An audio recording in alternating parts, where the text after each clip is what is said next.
Hey folks, David Stewart here. Hope you guys are having a fantastic day. I'm coming back from vacation. I'm tolerable. My good ear is broken a little bit from the airplane travel. Just popped in a weird way right now, so I can't hear hardly anything. But that's how it goes. I was hoping to get into some more music this week, but we'll see if my hearing can handle it this week. Anyway, hope you guys are having a good day. We're going to play some games. We're going to hang out, have some fun. I think I just published a video on ranking Nintendo consoles. So let's talk about games. We'll have a fun video game day. So first thing I'll chat about a little bit here is this piece of hardware, which came out this week, which I managed to get. I don't think they're that hard to get. It's not like it's actually, I think, harder to get a PS5 than a PSVR 2, but anyway, here it is. It's the PSVR 2. I did a little review on the PSVR 1, which I got for, I think, $80 or $90. Less than $100 I got with the controllers and everything for the original PSVR. And that is still a steal, in my opinion. But here's the new one. It actually costs more than the PS5 console. But you do get quite a bit with it. And I just wanted to give some early impressions. I've really only played with it one day, which was yesterday. Got back yesterday, and this was waiting for us. So me and my son opened it up and played around with it a little bit. And I'd like to give some basic early thoughts. It also came with controllers. People were looking at the price tag and wincing a bit because it was $550. But the original PSVR was pretty expensive as well. I think it was $400 or $450 and didn't have controllers with it. And you had to basically pay more than the price of a PlayStation 4 to get a PSVR with all the controllers that you actually would need to play it and a camera and all that kind of stuff. So it had a lot more crap that went with it. This is definitely like a more advanced device. It does come with the controllers that you need. It's a display. It's a fairly advanced display. So, you have to think like you're buying a TV plus a bunch of other stuff. $550 is actually not that much if you're considering buying a second display that is for your TV. Now, here's the thing about this. I would say the original PSVR was one of the most comfortable VR headsets that I have used and tried. And the PSVR 2 basically uses the same design elements of the PSVR, the original one. It sits on your head. Basically, it sits on your forehead to the back of your head, and then the screen is suspended in front of your head with a silicone shield to block the light. As far as comfort compared to the original, I think it's a little bit more comfortable because it's lighter. It's a significantly lighter device, which means you don't feel like you have a heavy brick attached to your face. But suspending it on your head also reduces a lot of the weight. It feels like a much more balanced device than most of the other ones. So the most other headsets tend to have this thing where it's like, an elastic thing like the Quest kind of pushing onto your face. And most of them are starting to go with what Sony designed, which was this setup that kind of suspends the screen in front of your head. So it's pretty comfortable to wear. The little light shield here is it's okay. It's more adjustable as far as how far in or out it goes compared to the original PSVR. There's one thing that I really, really like about Sony's VR headsets, all of them, is that they have a headphone jack. Now, it's in this headband for this one, and for the PSVR version 2, which is the one I have, the version 1 has a headphone jack like as part of the cord, ridiculous cord assembly that thing had going on. The great thing about this is that you can use their included headphones, which are okay, or you can plug in your own better headphones. So you can use whatever headset you want. You can use big, fat, huge headphones if you really want to. So you can use much better headphones than what is included with this, but if you want the full light experience, you can use these. They kind of go on kind of naturally. There's one side clips in, one side is the headphone jack.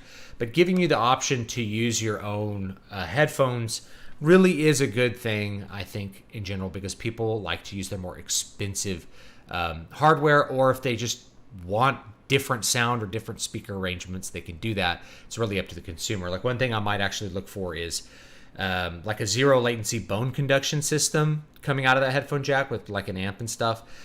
Because of my hearing loss, that would make things a lot more clear. I would say crank to max, even with me being at this point right now deaf in both ears, I was able to actually hear. I shouldn't say deaf. I like profound hearing loss in both ears. I was able to hear the games just fine at max volume because the earbuds are pretty powerful and there's enough output. Same thing with like the DualShock 5. There's enough headphone output that if you have a little bit of hearing loss, it shouldn't be too much of an issue for this crazy thing. So should you buy this thing? Well, I will tell you under what conditions I think maybe people should get it. What's the takeaway? If you have a PS5 already, and you want to have a PSVR headset, and you are willing to spend money on a new library of games to experience in PSVR, then I actually think this is a pretty good value for the money, even though it's more expensive than the console. If you're to compare this to something like the Valve Index, which is a very, very good headset, that one's $1,000 for all the stuff. This is half the price, and you have to already have a PC to use Valve Index head or the HTC Vive. No, HTC's coming out with an even newer, better premium one. So you can get even more premium headsets for more money, 2 times as much money on up, and you have to have an expensive gaming PC. So why didn't I buy just a PC gaming VR headset? And the answer is I'm in a little office. You can see I have a cat in my little office right now. What's up? I'm going to say hi. Hello. Yeah, little cat. I don't have a room to do VR stuff in that's near my PC, near my gaming PC. I actually have 2 gaming PCs in here. One's my wife's for her work. One's mine for all the crap I do. And I say they're gaming PCs in that they have gaming GPUs in them. They're really set up for a variety of tasks. Well, I don't have a room to do that in. Whereas my living room, I just push the coffee table out of the way and I have plenty of room to do whatever kind of VR crap I want it. And that's where the PS5 happens to be. So for me, this is like a workable solution compared to other things. If you were to compare it to, say, the Oculus Quest 2, or I guess now the Meta Quest 2, I actually think if you're just looking for a VR experience, the Meta Quest is probably the better value, even though it's way less comfortable. It's much less powerful. The games are not going to look as good as they do on here. Hey, stop that. What are you doing? You're tearing up paper. Why are you doing that? I'm trying to do a thing here. And you're over here tearing up paper. Okay, listen, you can go outside. You can go outside. I'm going to put that there. You fall down and break. And you can go play. You can go play out there. Goodness. Funny little cats. All right. So yeah, if you are looking to do that and you're willing to buy new games, so that's the other part of this, is that most of the games, if you have PSVR games, which I have a collection that I bought for like literally $2 a piece, they're not, you don't get the free PS5 version of the games. And that's a bit of a disappointment. It's like if Sony really wanted people to adopt this, then the new versions of the games, they should really have pushed the publishers to give free versions of those. So like I have Moss for the PSVR, and it's a great little platformer game, very unique, very fun, great graphics and presentation. Oh, I'd like to play it on this. Well, you can pay an extra $30 to buy the new version. And I get why publishers would want to do that, right? You want to make more money. But it's kind of stupid, right? Like all my PS4 games I could play on my PS5, I should just be able to play my old PSVR games on it. And I haven't thoroughly tested to see which ones are functional and which ones are not. But the gist is that if you don't have a PSVR game library, then this is actually better value. If you already have one, then you're going to be annoyed that like you can't just use all of your own games, or they want you to pay for the newer version, the PS5 version. So that's a big downside of this. Are there a ton of games for it out now? The answer is no, there's really not. So if you're looking for a killer app, their idea of a killer app is this Horizon. I think it's called Horizon Call of the Mountain. Now I didn't play the full version. I played through the demo last night, and it was actually one of the more nauseating VR experiences that I've done to date. And the reason is because most of the game, like half the game, you spend like climbing up walls, which is really dumb in VR. It's not like a super fun thing to do. And this kind of vertical movement, like you can deal with like some horizontal movement, but the vertical movement feels really wrong. You feel like you're jumping up and down. It's like a plane bobbing up and down, like you're experiencing plane turbulence or something like that. It's just not a very fun game, man. And here's the main thing about the Horizon VR game. There's like no gameplay. You'll play this game for an hour and look at the pretty scenery, which is fine. It's a beautiful looking game. It really is. It's a really beautiful VR game, especially coming straight out of the box. Like to get comparable visuals, you'd have to spend hours modding Skyrim VR with like an elite gaming PC to get the same level of aesthetic pleasure and fidelity. Yeah, you're going to spend the first hour of the game sitting in a boat, watching robots go by, and then climbing up a thing, like climbing up a mountain, and then shooting some targets. There's like no enemies. There's just like there's like no gameplay. There's probably gameplay deeper into the game, but the fact that there's no gameplay for like an hour is actually not good. I think it's one of these like cancers of cinematic games where they don't have you playing the game very immediately. Like even Final Fantasy 13, which was a big joke because it has like 20 hours worth of cutscenes. They give you a cutscene and then you're controlling the character like right away. So you are controlling your character, but not really doing anything with that character. You're not fighting a boss or anything at the beginning of the game. You're not really doing anything. So I don't know if I'll get the full version and like do a review, but I think that one's probably a dud simply because they didn't have a good idea of what they wanted to do with it. They're trying to give you a cinematic VR presentation, which is one thing, right? I actually think VR is good for, if you could create VR cinema, I think that would be really cool. And like those first 15 minutes you play the game are really fun, but then you kind of want it to open up and something fun to happen. And you don't get that. Compare that to Skyrim VR, which is really fun, and it keeps coming back. People keep coming back to like the best VR game is actually Skyrim. And the reason is because the core gameplay is good. The core gameplay is good, and it's fun to play. And if you play VR Skyrim, the first thing they do is you're not in the game. They don't start with like the, Skyrim and you're on the wagon listening to people talk. No, they start you in this weird little cave and with a bunch of arrows, and they just have you shooting arrows, which is like the most fun thing. They're like, we're going to start by showing you that there are fun things to do in Skyrim VR to get you used to controlling things in VR. And boy, that was a good decision, and they didn't do it with this game, and I think it hurts it. You get a bow and arrow after about 20 minutes of play maybe, and then you can shoot some targets, and you're like, okay, where's the rest of the game?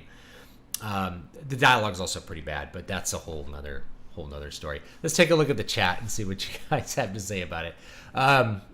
Is VR a fad? Yes and no. It feels like a fad with certain games, and it feels like something fun with other games. It just really depends. The best games actually just use the space as a fun way to allow different kinds of gameplay. No, you wait outside. No, my dog wants in. The fact that something like Beat Saber exists, people really enjoy Beat Saber, has more to do with the fact that you can't easily do Beat Saber without VR. It allows a presentation for a rhythm game that's really unique. All right. I think the PS5 scarcity problem is over, at least. It seems like there was supply much more available around November 2022. I think so, too. I got a PS5 like during the rough months where like no one could get it within the first year or whatever. Look for months at scalpers on eBay charging too much and big box stores never having stock, and finally found out they had them on Sony site. Yeah, that's cool. Yeah, Sony sent me an invitation to buy one from them like a year after I had gotten one, which was like, kind of funny. So yeah, if you have a PS5 already and you have a big living room, and you are willing to buy a new library of VR games, and that excites you, this is probably a good purchase. If that's not you, it's probably not. Like, if you're wanting the absolute best graphics, you probably want to build a gaming PC, and you're probably already into VR to where you don't need to think about a PSVR 2 or whatever it is. If you don't have a PS5, I would, rather than buying a PS5 and a PSVR and dropping $1,000 to have a VR system, I'd just buy a Quest 2. Or you could probably get them used for like $150 now, and they'll work just fine for whatever you're wanting to do. So let's see what else. I just finished moving most of my video game stuff into the attic. Just don't have time or space for it anymore, sadly. You know, it really depends what you want. Like, I know a lot of people that they just have the current console. That's all they just have the current console with their TV, and that's it. I kind of have a little bit more space, so I have like a smattering of consoles that allow me to play pretty much any game I want to play with my kids. Whether it's through an emulation layer or something else, that's what I've got, and it works pretty good. It's going to be an odd question, but I just got Breath of the Wild. You said it was a bit of a slog in some parts. What is the most efficient way to play the game so I don't waste time? So the most efficient way to play the game is to turn it off. So I made this as a joke, and it's a good one. You realize that there's really no reason to fight any monsters. The monsters don't drop loot that you need, and you will break your weapons and then get different weapons. So just fight monsters only when necessary. Don't bother to fight any monsters on the way. Ride past them unless they are directly around an objective that you care about for whatever reason. So like I said, I realize the most efficient way to play the game is to not play it. Like, there's no rewards for fighting monsters. You don't get anything for it. Nothing valuable. So if you want the closest to a Zelda experience, I would say go directly to villages, avoid all conflicts, don't bother looking for treasure. If you come across a shrine, do the puzzle in the shrine. Those are fun.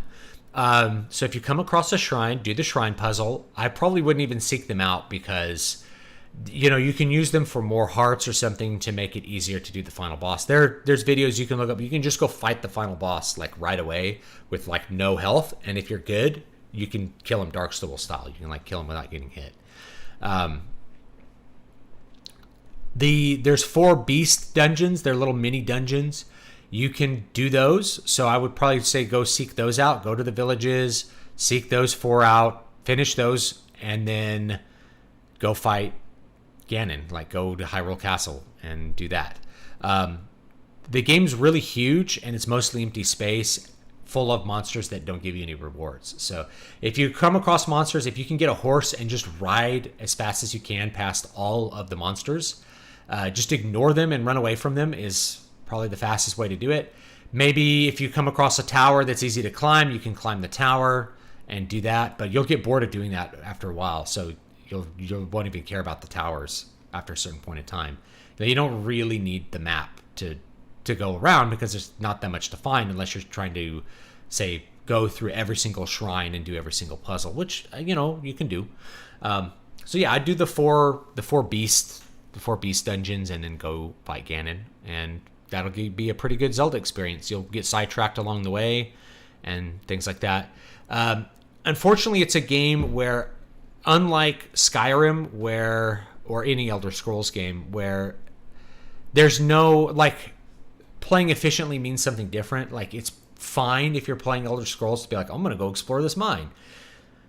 And you'll get a reward for it, and you'll have fun doing it. I didn't get any of that from Breath of the Wild. It was like anytime I decided to go explore something, I got punished for it. So I was like, okay, well, I'm just not going to do that anymore. If you take joy in just exploring areas, you can do that, and that can be an enjoyable experience. Some people just enjoy it for its own sake. But after getting punished for doing that like 100 times in a row, I just stopped doing it. I realized I was never going to find anything good in them. The skooma was planted on me. I'm tempted as I have a PS5 and could afford it, but the motion sickness and headset discomfort, big head, ruined my enjoyment of the PSVR 1 for me. Well, the PSVR 1, like I said, I think is actually the most comfortable. It was the most comfortable VR headset, and this one is more comfortable than most VR headsets that I've used. So if you get motion sick, I don't want to tell you, like, that may not be for you, but there's different kinds of VR experiences. So try playing a different game. If you play a game like Moss, it's really hard to get motion sick playing Moss. It's hard to get motion sick playing some of these like 3D board game kind of games. There's a lot of different presentations of VR besides like what VR is usually sold on, which is like you're in the first person looking around your environment. There's other VR experiences besides that, is my point. Try some out. See if you can find some before you spend $500 on like a VR thing, Modern game design in the West has a bad habit of overusing cinematics or pseudo-cinematics where the character has to do some meaningless interaction to move the cinematic along. Yeah, that's kind of what I got from this Horizon game. I'm like, where's the game? There's no game. This is a cinematic VR experience with some climbing elements that just make you motion sick and don't really give you anything else for it. I'd say a much better experience would be the VR Darth Vader games. They're kind of stupid and the story's a little silly, but they deliver on the promise of VR, which is like you're going to have this VR experience. You can fight with a lightsaber, blah, blah, blah. Those are quite a bit more fun and much less, they move you through the scenery so that you just get to appreciate the scenery, and that's really fun. It's really fun to just appreciate the scenery of things. And so they don't even call it a game. They call it a VR experience. And that's great. They should sell more things that are just VR experiences and not worry about trying to put too much gameplay in it. But that being said, there's a lot more gameplay in the Vader games than there was in the Horizon game. Like, you actually do fight robots with your lightsaber. You actually do that. There's not really a fail state, but it's more about just providing a fun cinematic experience. Anyway, so there's that. I feel like that game's probably going to be a dud. I may still get it. I probably won't, because it's just not a very good game so far. Like, they really don't sell me on the game at all for the first 20 minutes. The first 5 minutes, you're like, yeah, this looks really cool. And then you hear the characters talking to each other stupidly, like saying dumb things. And then you have to go through this long sequence where you're just like, let me climb this ladder. And as you move the ladder, it's like you going up and down all the time, because it's not actually like you climbing a ladder. The motion doesn't work that way.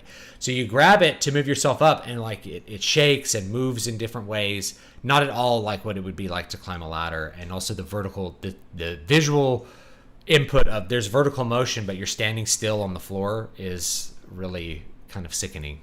And you're doing that over and over again. I'm really not used to that kind of motion. Like vertical, this kind of thing is fine. Could play Doom all day, but like this, you're gonna feel really weird. It's like bad Star Tours or something like that. So anyway, yeah, I feel like their big launch game is probably a dud because of bad design, and not because the VR is bad, if that makes any sense. And not even because the VR in the game is bad. It's just they didn't think of what they were doing with it. They didn't make it a game. Breath of the Wild is Baby's first open world game. I feel like a lot of people played Breath of the Wild who didn't normally play like Elder Scrolls games, and they loved it. And it's like, you should really have just, well, if you like that, why don't you try Skyrim? And if you like that, why don't you try Oblivion? And if you like that, why don't you try Morrowind? Like, that's the progression. It's like, oh, I like Breath of the Wild. Great. Now you can play Skyrim and Fallout. Okay. Oh, I really like these. Well, now you can play Oblivion. Whoa, this one's even better. Now you can play Morrowind. It's like, Morrowind is a stiff game to just hop into. It really is. If you don't know what you're doing with character creation, you'll walk out and get killed by a mud crab. I don't know. That's how Morrowind is. They expected people to think more like conventional RPG players back in 2002 or 2003, whenever it came out. Modern gamers are like, oh, why did I die? I shouldn't die at level 1. It's like, welcome to Vardenfell, bitch. Mud crabs are going to kill you unless you learn to get good. Then, of course, later in the game, once you actually level up your character, not only are you practically invincible, you can one-shot most things. The game scales to a point where it's absurd. It's absurd how powerful you can get in Morrowind, to the point where you shouldn't have fun because the game is so broken and so easy that it shouldn't be fun. But it's fun because you've made it so broken. You've made it such a broken game. I recall you said you avoided combat because you were punished with bad weapon durability. Yes, early on only. Once you get durability up weapon, you can just keep rolling very easily. There's still no reason to do it. You don't get anything better. Like, you don't get better weapons, right? And your weapons just shatter. Even when you get better durability stuff, it's like, you know, you can even get like the trident. You're like, yes. Oh, you have to pay to have it remade. It still breaks. It's really dumb. And there's no way for you to repair it. Like, there's no resource that the monsters drop that I could use to repair my weapons.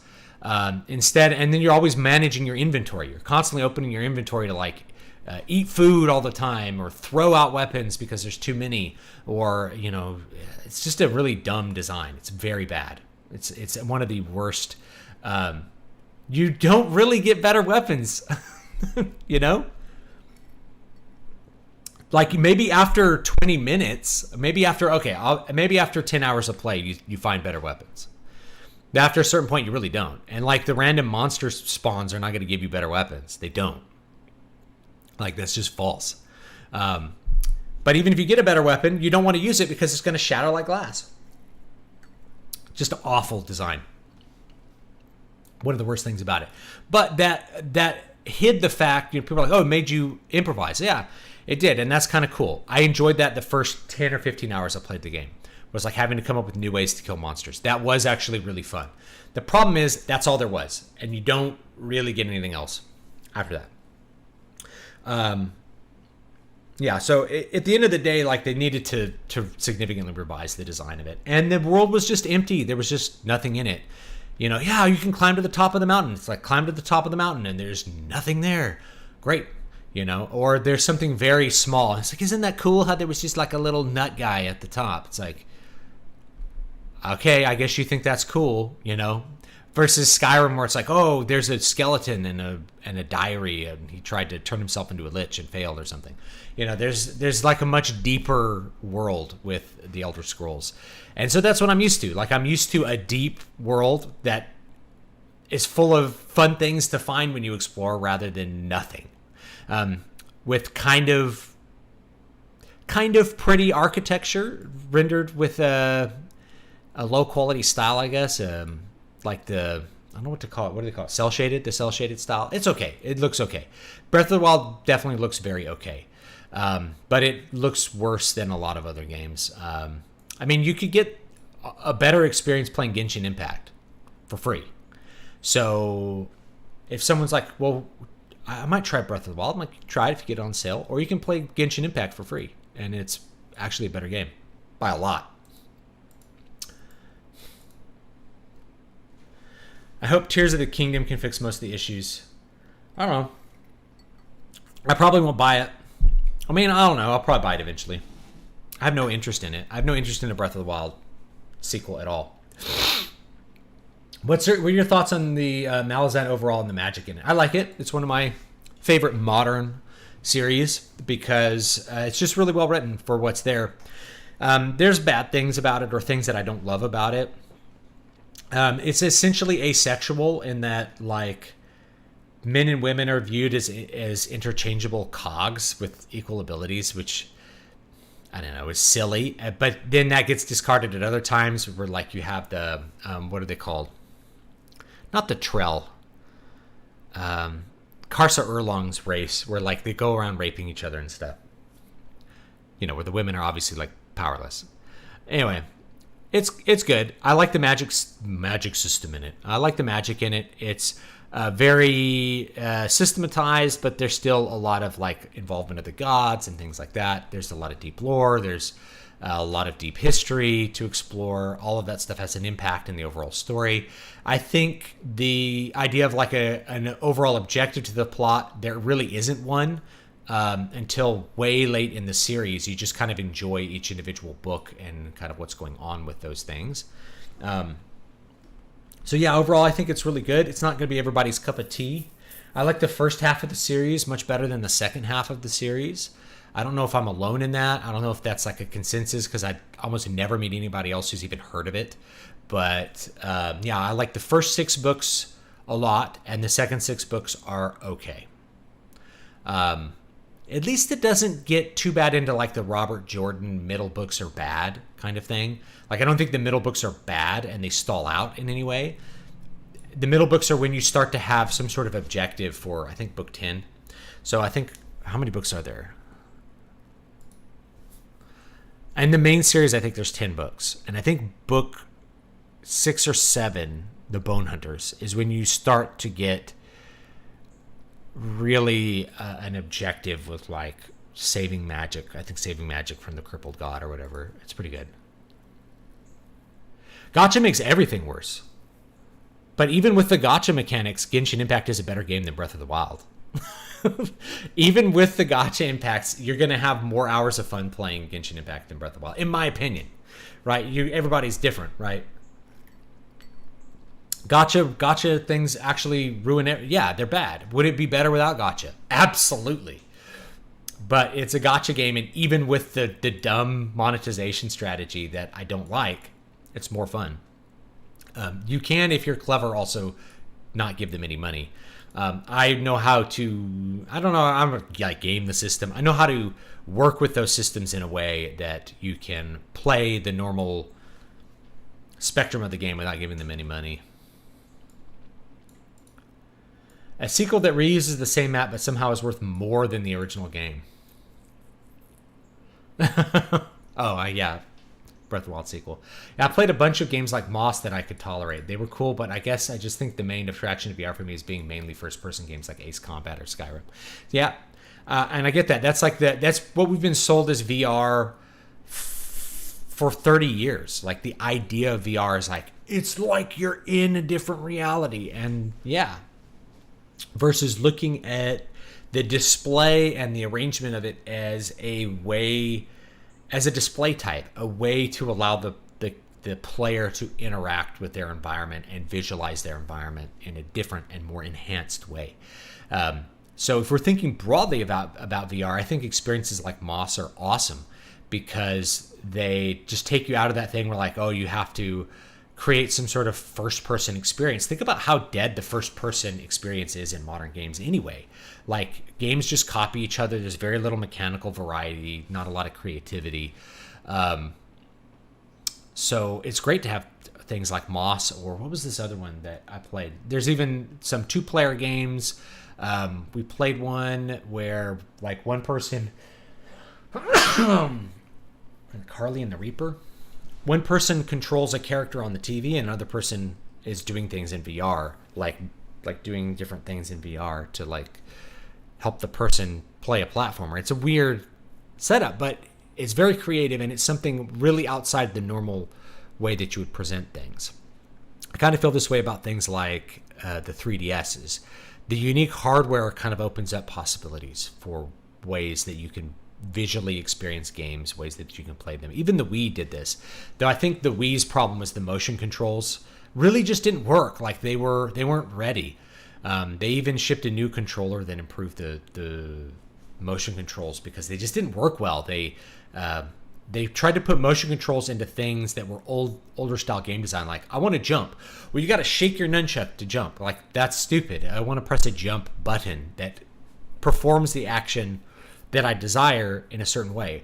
You need to design a game for motion controls where the precision of the motion is what matters to actually get through the game. And mostly indie titles did that, like more than the standard developers did. You had stuff that was a lot more creative in that way. That's why if you play a game like Super Mario Galaxy, it's great. It uses traditional movement controls for the most part. There's a few exceptions, and then you have the remote that's used to shoot things. Like, it's just like a cool combination of stuff. So that's a good example of motion controls working and giving you a game experience that you can't even the one I think they came out with it on the Switch. It's not as precise as the Wii. The Wii version is still the superior version.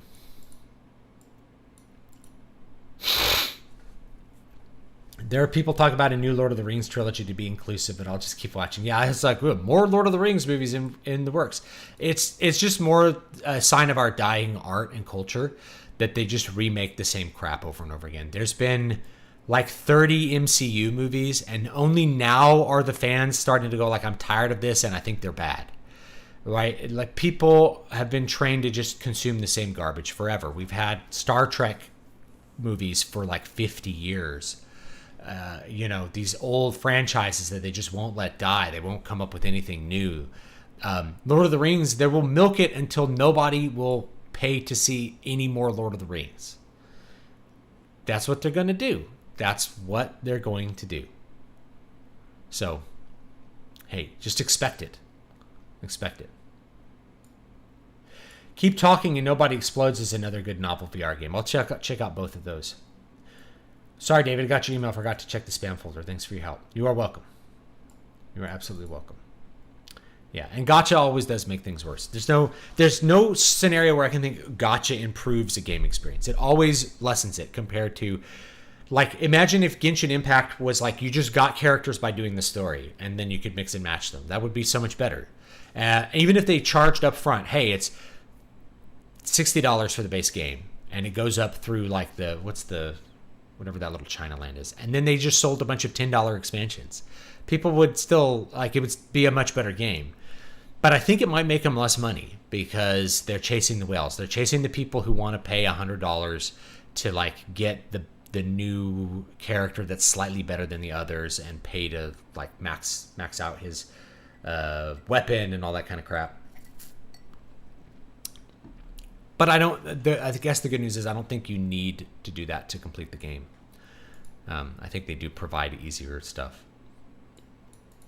Same thing with like a lot of the better designed gacha games. You can still beat them without having to pay any money. All right. Anyway, that's the PSVR 2. I actually would, not recommend it for everybody, but if you're like, I really want a new VR setup, it's significantly better than the original PSVR. You can expect that. It works as good or better than, say, like the MetaQuest 2, as far as how it works, like visualizing the environment. It's really good at, like, if you're stepping out of the play area, it like shows a thing like, oh, you're going too far. Like, okay, I'm gonna back up here. I don't want to run into my TV or like run into my couch or something. So it's really good at that. It does a lot of things really well. It's very sharp. The display is very good. I will say my lenses came smudged. Like there was some kind of oil on the lens from the manufacturing process, and I had to like clean my lenses with the alcohol wipe. And then I first put it on, like, boom, I'm like, this is blurry. Took it off. Oh, there's like oil on the lenses. What the? Putting oil on my lenses? It's like, yeah. Clean off the oil. Oh, it's actually pretty clear. On the very edges, there is some distortion, but you get that with most lenses. So it's not better or worse than other headsets, in my opinion. So there's that. That's my short explanation of that. I think I agree with you, Jared. Endgame was the last MCU movie I found interesting at all. And I only really found it interesting not as a movie. I didn't think it was a good movie, but I called it a capstone experience. It's like, okay, we've had all these MCU movies. There's this huge fandom. Here's this movie that's about the movies. This entire movie is about providing closure for all of these characters that people love, and they did that, and they did that really well. They performed the goal of the movie, which was to make a movie for the fans, that the fans would like, that the fans would get emotional release from, that would provide the ending that fans really wanted for the series. And has it been good since then? I made a movie right after that came out and said, if I was Kevin, how do you even say his name? Kevin Feige? If I was Kevin Feige, I would retire. Go out on the top. Everyone would be like, man, this guy managed this thing so well. Because what happens is you can only go down from there. And that's what's happened. And now you're not going to be remembered as the guy who built the MCU. You're going to be like the Jim Shooter of the MCU eventually. If Jim Shooter had quit while he was ahead, everyone would be like, we want Jim Shooter back. Jim Shooter could have come back at like a higher salary if he had quit in like 1988. But anyway, yeah, Kevin Feige, if he had quit then it would have gone to crap no matter what, because they ran out of stories to lift from the comics that were any good. And so you start having to lift stories from the 90s and 2000s, which are full of woke politics and garbage, and they're just bad. Like Marvel hasn't written good stories since like the early 90s, guys. It's an overall thing. Like that's probably the last time I remember Spider-Man comics being good was like 1994. 1993 really. Because then they started doing the clones. Oh man, it was bad. Anyway, stuff got bad in the 90s. About the mid-90s, comics started getting written poorly. They were written by comics fans, not by people who knew anything about writing stories.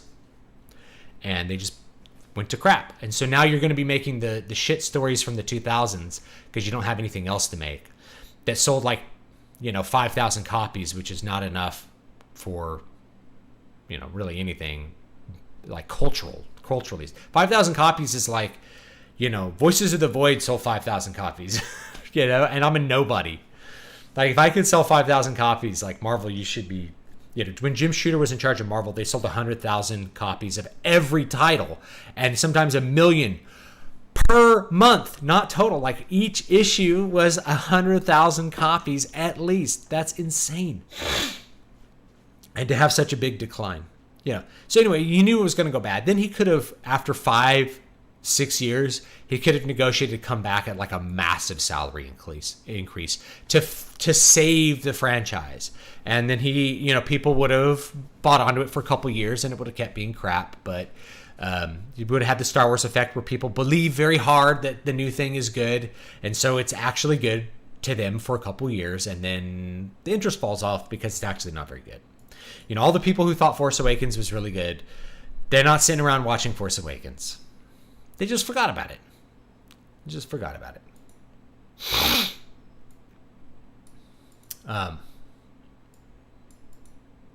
Yeah, anyway. Let's play. Maybe we'll play a video game here. Play some Final Fantasy VII, because that's on the title of the live stream. Not going to do any live music this week. My hearing is shot. Hopefully it comes back. Hopefully I get my hearing back. Do I have a cable I can even do this with? I might have to go get a different cable real quick to hook this up, because I'm missing my usual cable. So, is this it? I don't think this is it. Nope, that's my other cable. Okay, I will be right back while I fetch a new cable.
Alright, there we go. What's up? Oh. Hello. Hello. I'm back.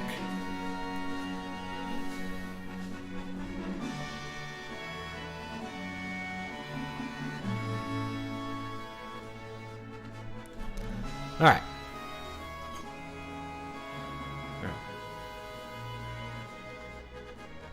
I don't remember how to trigger the next part here.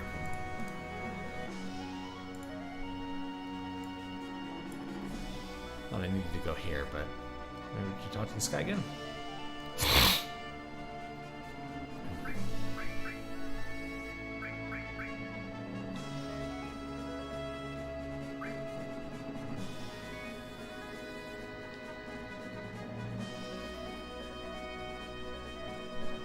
Thought we had to go in here, but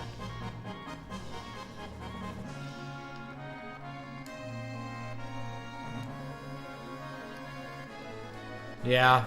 I came out of the movie and was like, I saw my brother-in-law and goes, that was awesome. I'm like, that was shit. Like, that was really bad.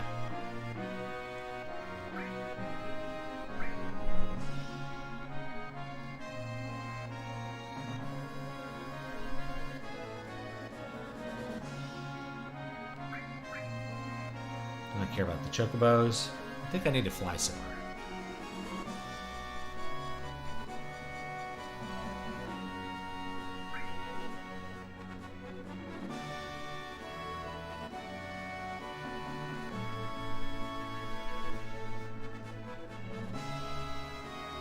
Oh, that's just the controls.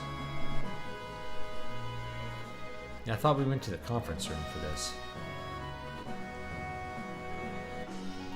She's barfing. Love it.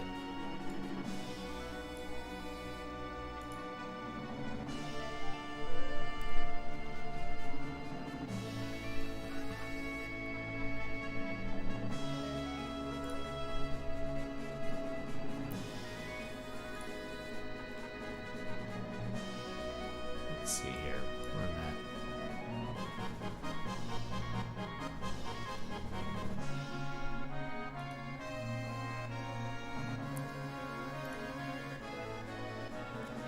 Let's see, where are we at?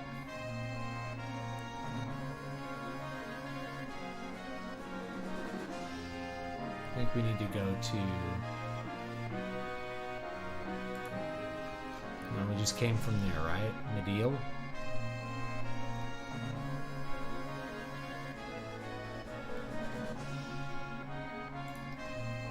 We have to find the huge materia, that's right.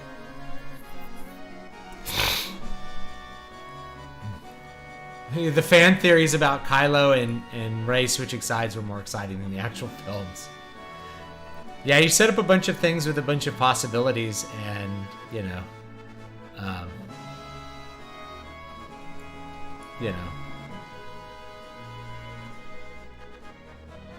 you let the fans speculate when you really don't have a plan, like any kind of actual plan for what you're doing.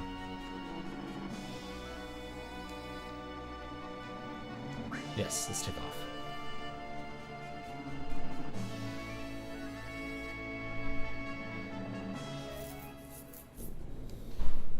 Alright.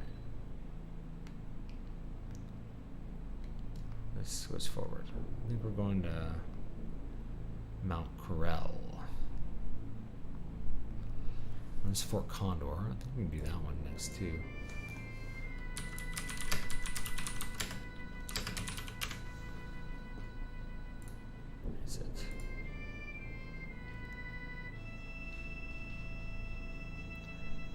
Deal.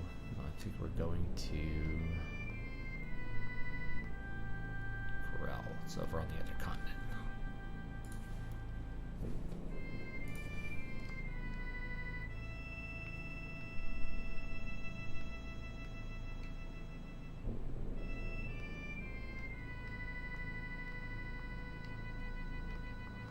I don't remember. I think we have to land in grass over here.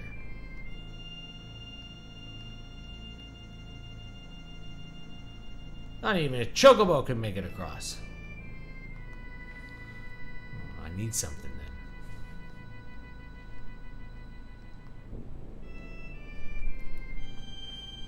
Need something still, apparently.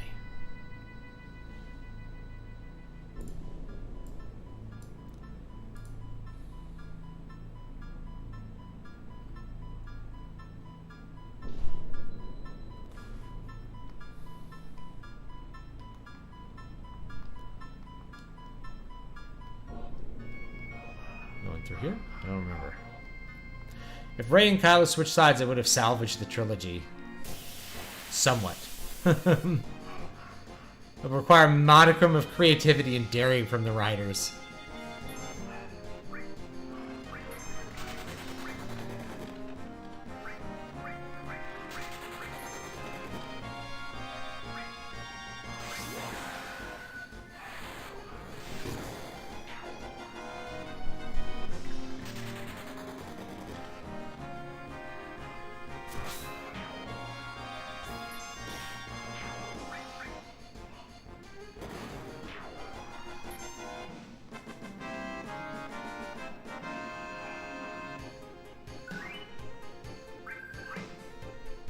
I think I'm supposed to go here.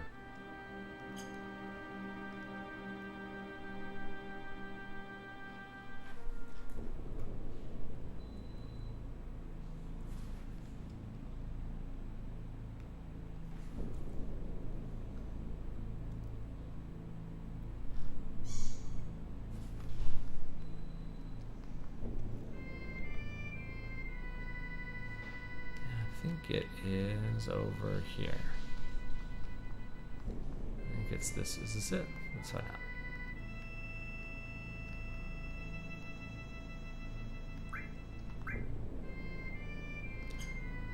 Let's make sure we got some material on this guy. We have none.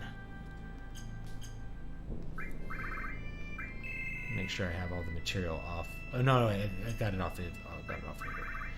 All right, let's see here.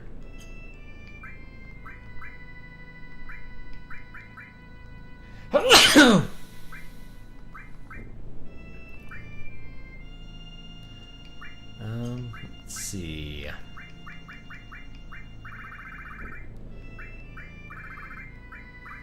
Just doing all.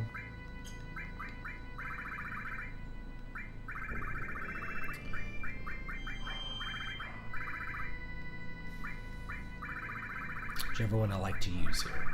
We'll do lightning.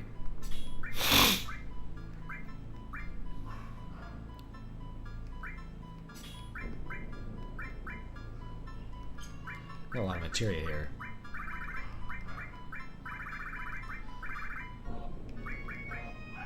Heal. Barrier. Exit. Sense. Enemy skill, of course, enemy skill. Steal. Destruct. Start summoning some stuff.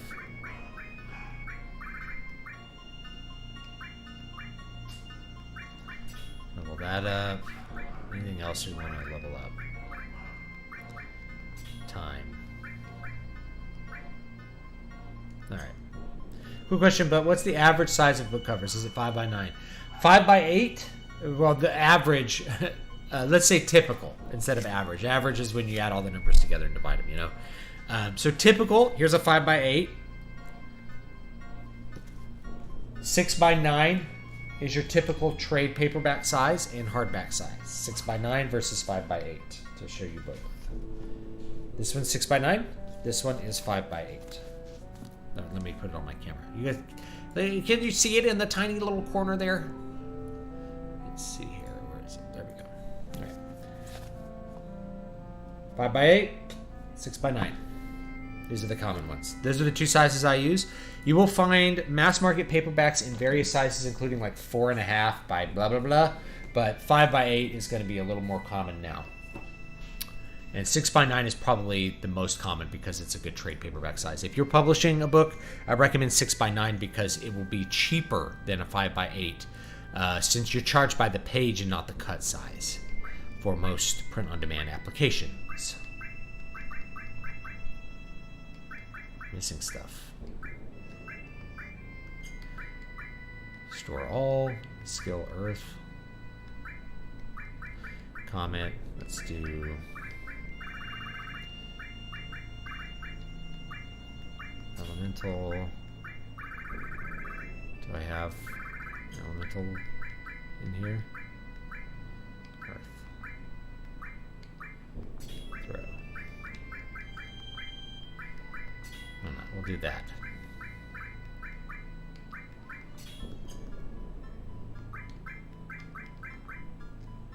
He's missing some too. Full cure. And all. That's cool. Ice, elemental, fire, all. Okay.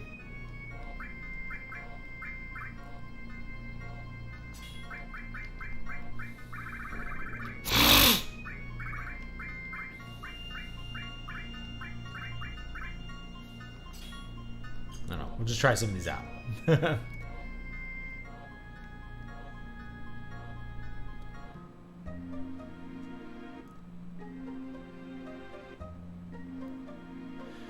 We call them Wokies now. Shinra soldiers came around saying they were gathering up all the huge materia. I think they're gonna bring it here by coal train from the Corel reactor. Please buy something. Anything will do.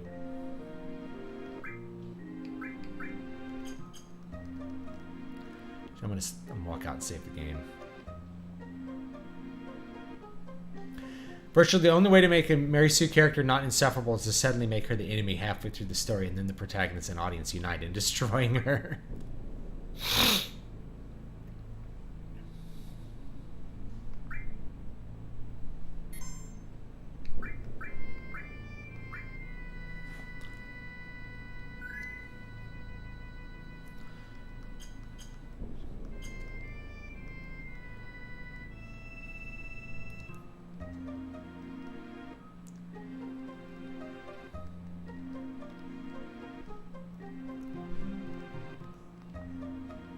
Next train's coming in soon.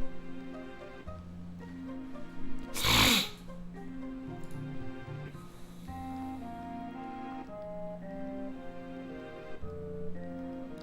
don't think I need to buy anything here, but I could check. There might be like a spear for what's his face here. Let's check. Nope.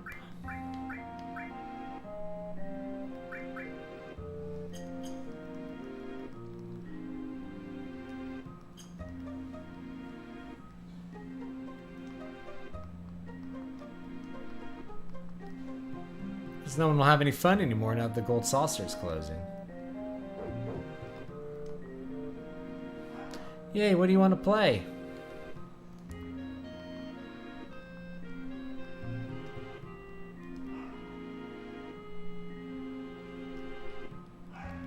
Gold saucer.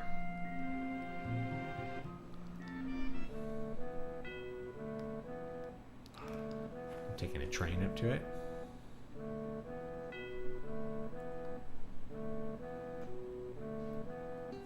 No, I don't think we're going to the gold. Wait, she might tell me it's closed. We can't go there. It's currently closed. The ropeway's up and running, but there's no point in going there. Oh, that's too bad. Symphony of the Night. Usually on the list for when people talk about the best Castlevania game, and it's very good.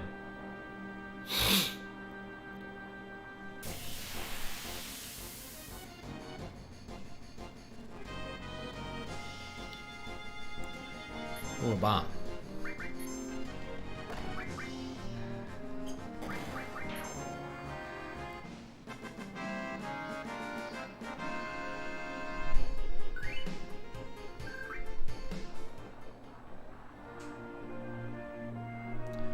Got this long CG rope bridge.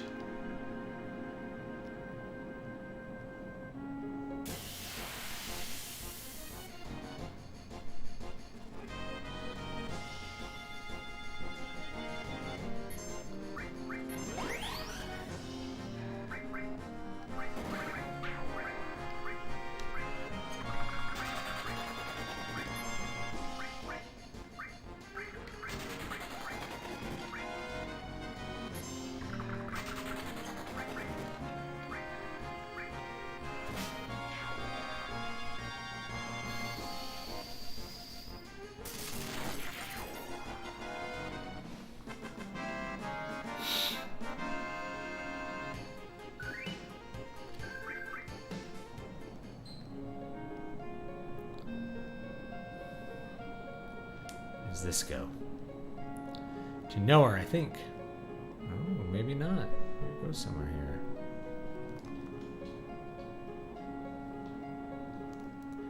Ooh, a little hidden room here. Hey, how'd you ever wind up around here? Look, I'm sorry, but I can't do anything for you.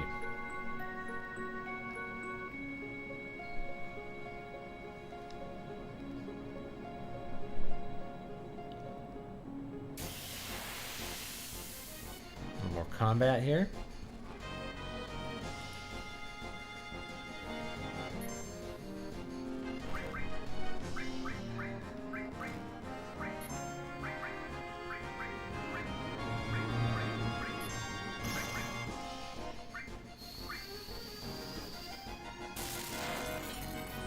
Oh, they're immune.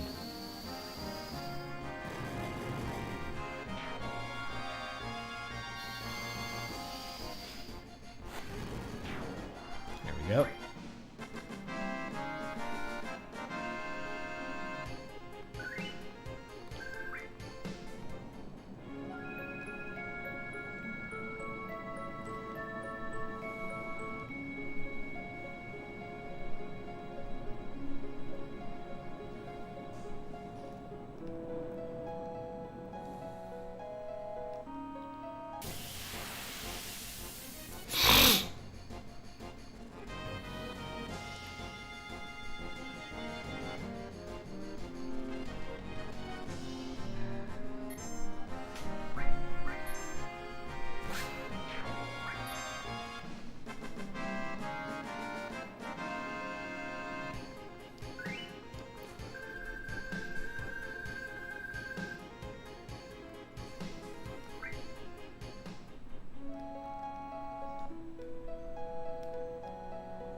Roller coaster.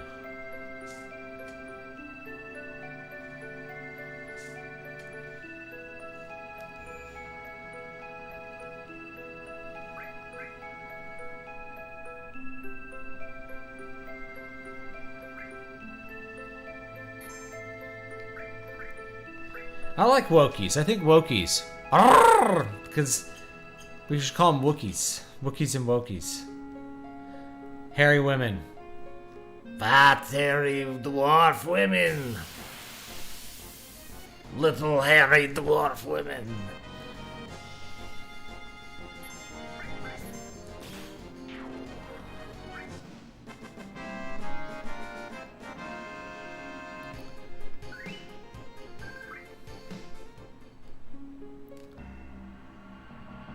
There we go. There it is. Oops. Alright, let's see what we do in here. Okay. You guys are...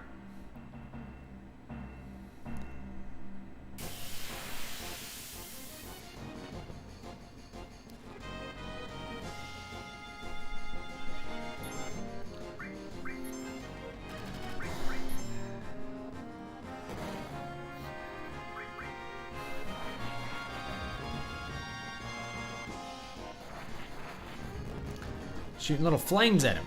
Put him to sleep, wake him up.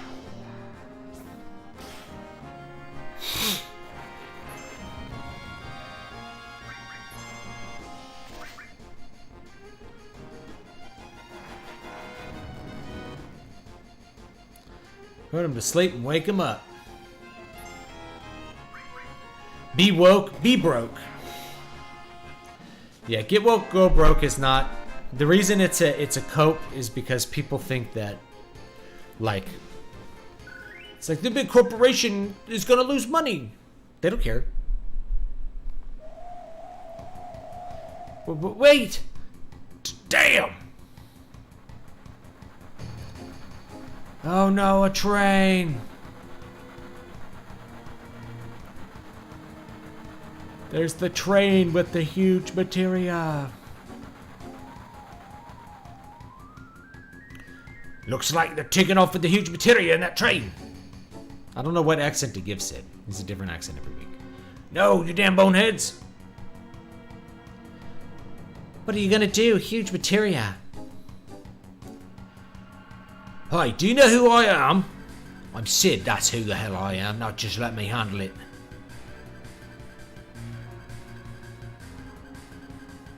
Right. Hey, hey, hey, hey, hey!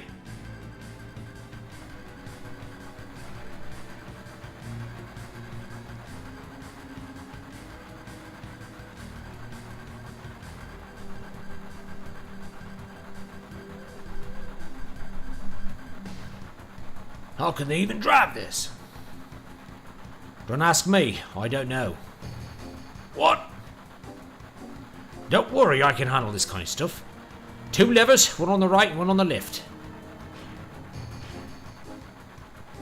I see, just alternate the 2 levers up and down, right? Judging from the enemy's speed, I'd say it'll take about 10 minutes. We're gonna fly, hold on tight. Left lever, directional button. Right lever.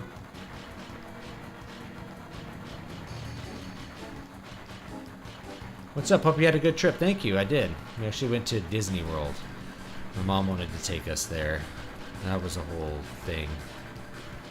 Disney World is an interesting thing. Like, if you go into the Magic Kingdom in Disney World, it's a good example of, like, copying the mannerisms, copying the form of a thing, without the substance of a thing. All right, we're gonna jump.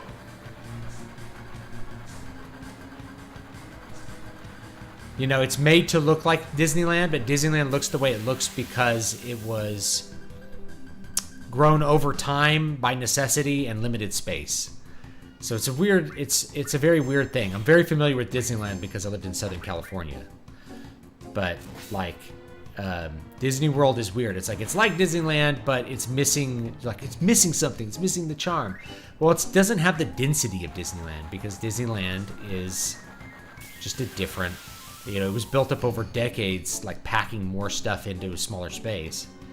And then you know, 20 years later, you make a duplicate of that, and that's what Disney World is.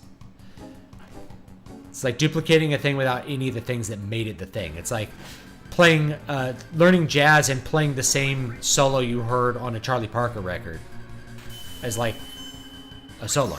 It's like the thing, like canned solos. So you're copying the form of a thing without the substance of it.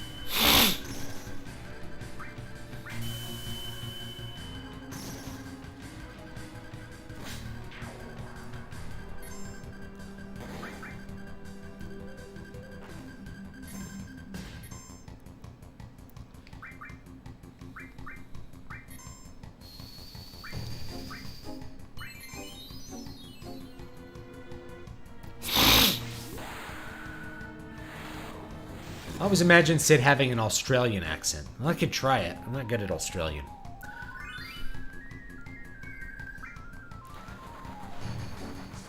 Razor blades.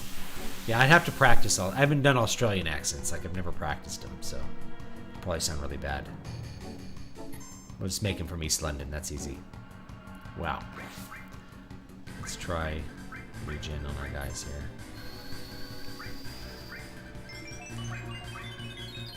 Fire 2? Let's see fire. We'll do fire damage to him.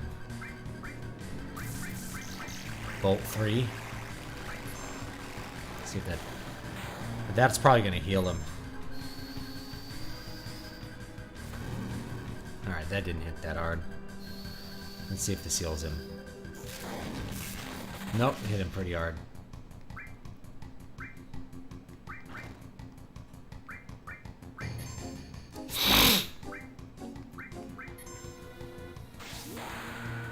Boost jump.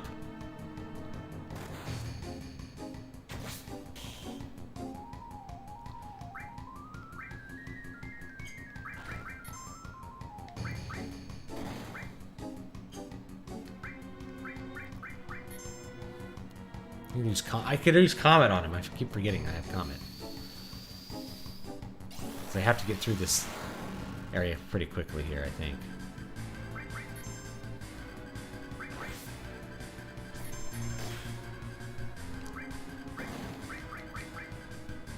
Comet.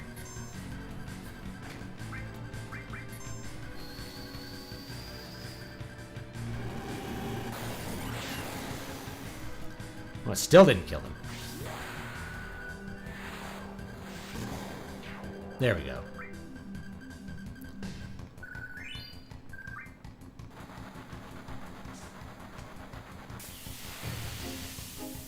Next fight. Got a flying guy.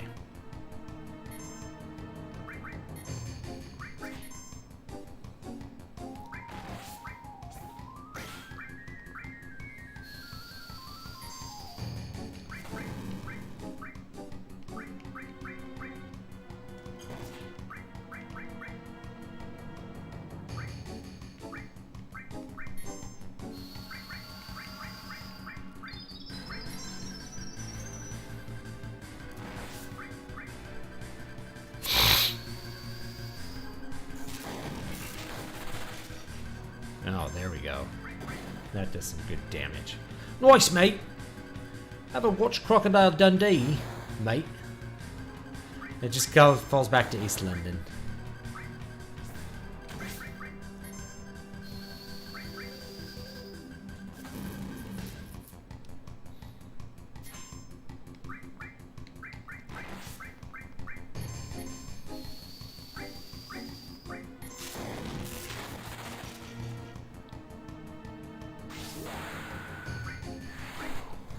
Boss rush here. Oh, miss.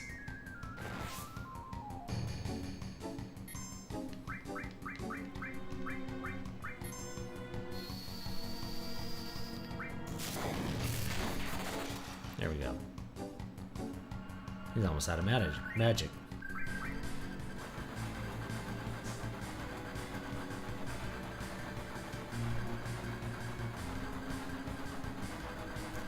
Motherfucker, I did, right? Alright, just hand over the huge materia. Whoa, shh!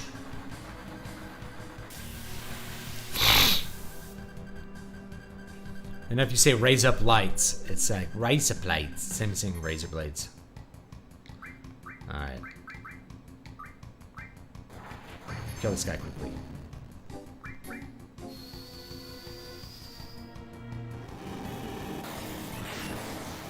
One shot.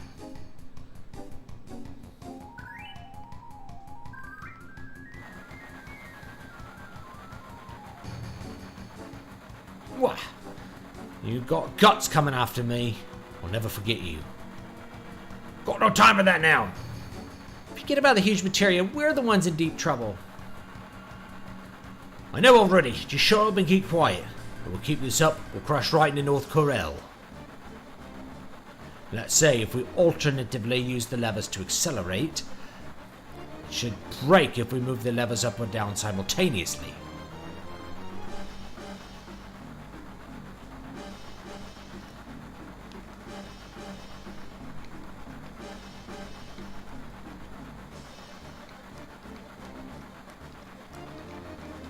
I think I'm doing it right. Hope I'm doing it right.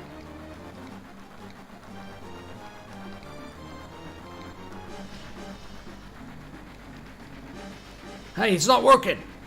What are you doing accelerating? Oh, the other way. Just watch this time. I'll...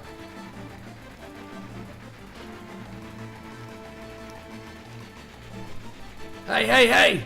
You get serious, you old man. Shit. Uh-oh. There we go.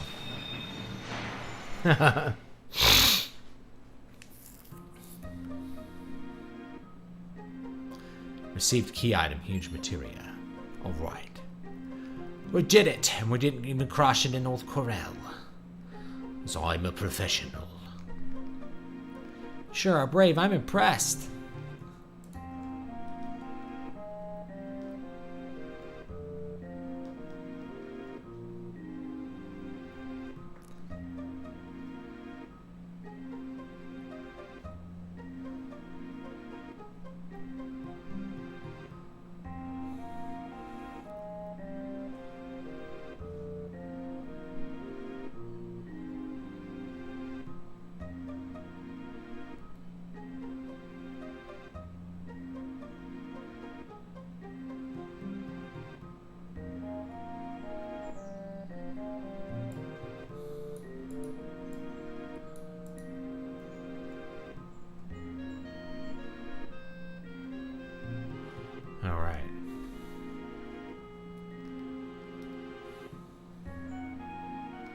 Oh, here they come. There's no feedback if you're doing it right. Like, it doesn't really give you good feedback if you're doing it right. That's the problem with the train minigame. Aren't you the ones that stopped the Shinra train? Shinra's just about to destroy our lives again. Might be full of junk, but this is the only home we got, Barrett. Of course. We're all born and raised in the coal mines. No matter how tough it gets, our hearts burn bright like coal. To hell with meteor. We're coal miners, ain't we? We'll dig a deep tunnel and hide from the meteor. That's it. Hey, kid, how about giving something to these guys for fighting the Shinra? With VR goggles, even things that look far away are about an inch from your eyes. It trains your eyes to always focus close up, which can lead to nearsightedness if used enough. Yeah, I don't know how true that is. You can't actually focus things that are an inch away. The goggles use actually a trick to focus light into your eyes. It's kind of weird. Yeah, it's a little bit weird. I don't know if it'll cause nearsightedness, but I don't recommend using VR for like extended periods of time anyway. Just like, why would you do that? Do all things in moderation. I got it out of the wall. Isn't it an amazing rock? Received Ultima Materia. Must have been a horrific battle. You have scars all over your body. I already talked to the inn's owner. Today you can rest for free. Alright, we got the Ultima Materia.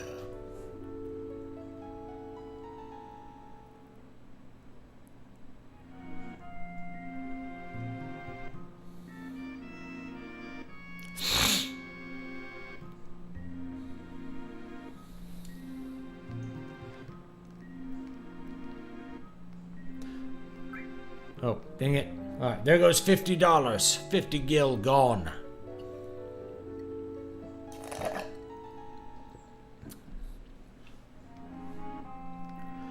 Alright.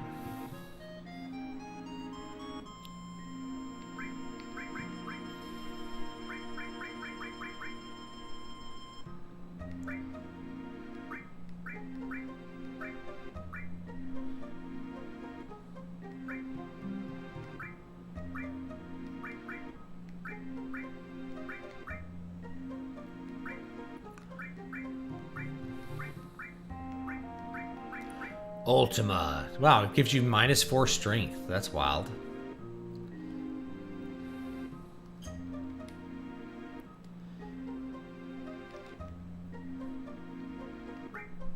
Put it on though.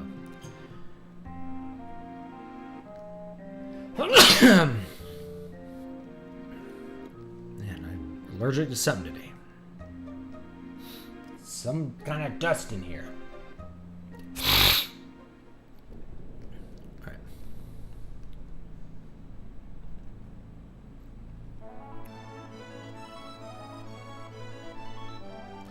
What's next? Shall we head for Fort Condor? Oh, great. Back to Fort Condor. Hooray, Fort Condor.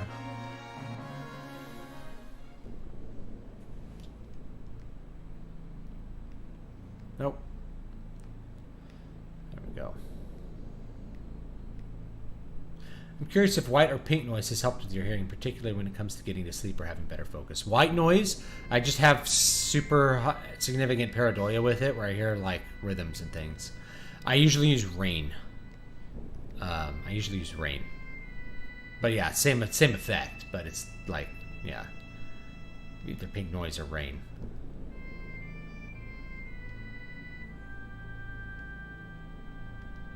Allergic to meresu.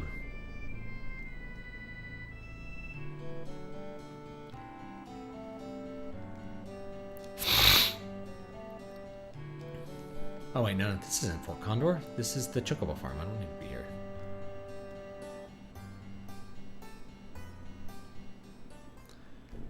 What am I doing? It's the Chocobo Farm.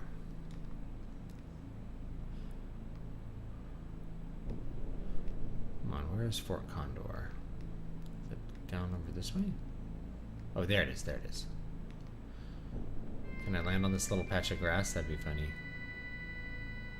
If I could like land on this hillside. I can. Funny. I think you've been meaning to generate really soothing noises through Super Collider. I haven't gotten around to it. Luckily, it also rains here a lot, so I just get to hear rain as it is.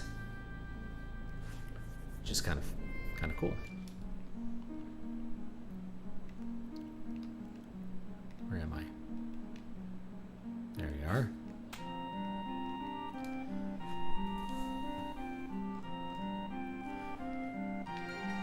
Come on.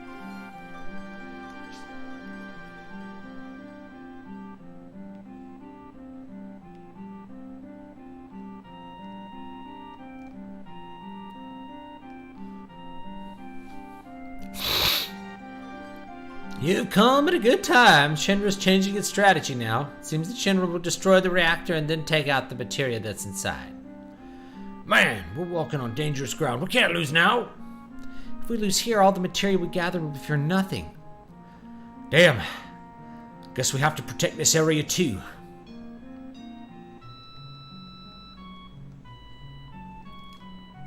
Let's save our game here. If I can get on the ladder.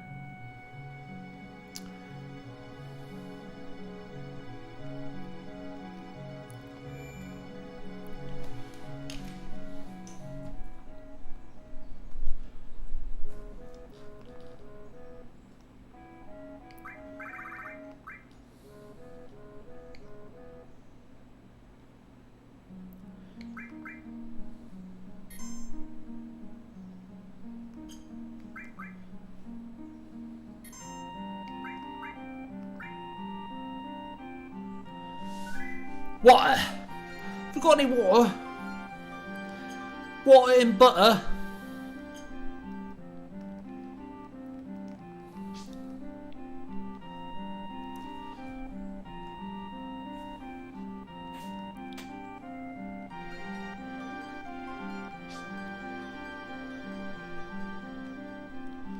Oh, this is the shop. I don't need the shop.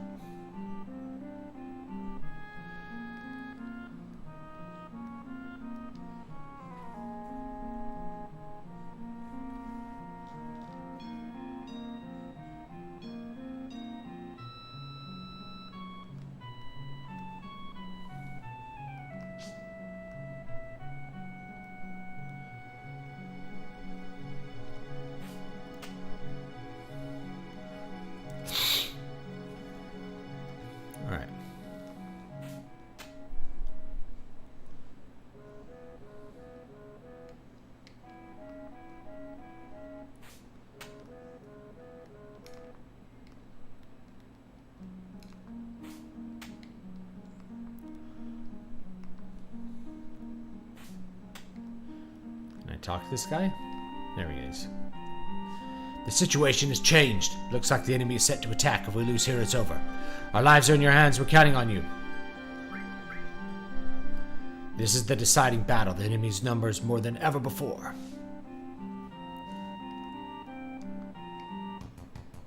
Alright, set units. I think for this one, you just let the boss attack you.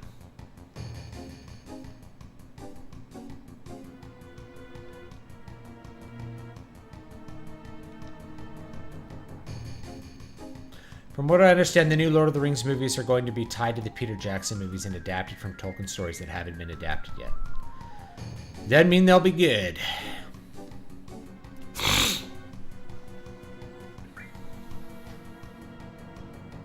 Like, I think Lord of the Rings actually needs a remake. I think the movies do need a remake because they need to be closer to the novels, but no one's ever going to do that because they hate the novels. They only adapt things because they think that they're popular and there's...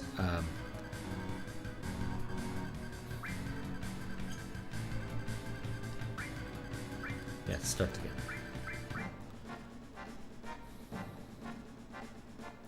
I don't remember how to speed it up. There we go. And just wait. Yeah, they don't adapt them because they're good or they're looking for something that they love to adapt. They adapt them because they think it's already popular and they can make money doing it. That's why they adapt them. It has virtually nothing to do with the stories themselves. They don't care about that at all.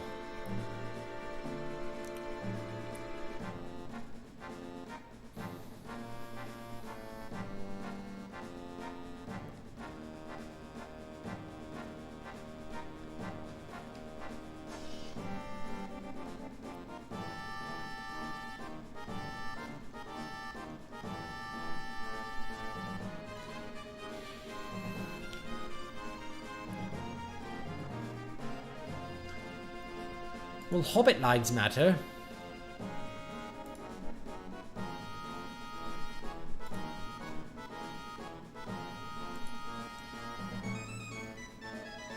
Look at that cool condor up there. Doesn't he look cool?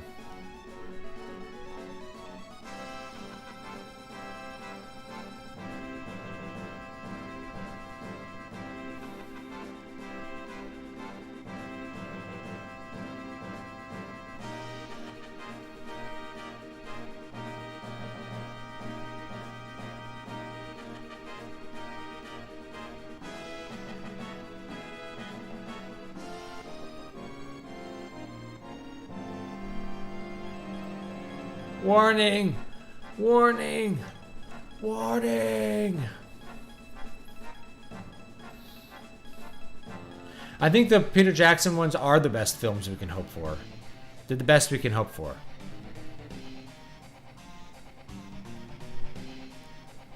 They're attacking. We're counting on you.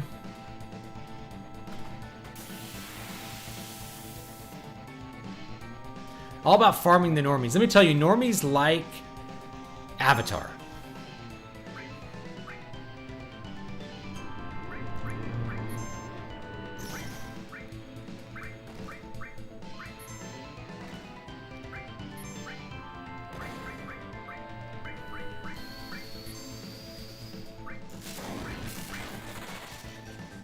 Oh, I should have done, should have silenced him.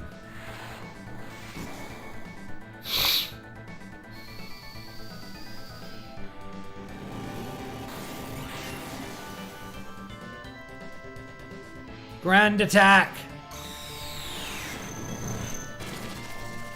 Ouch.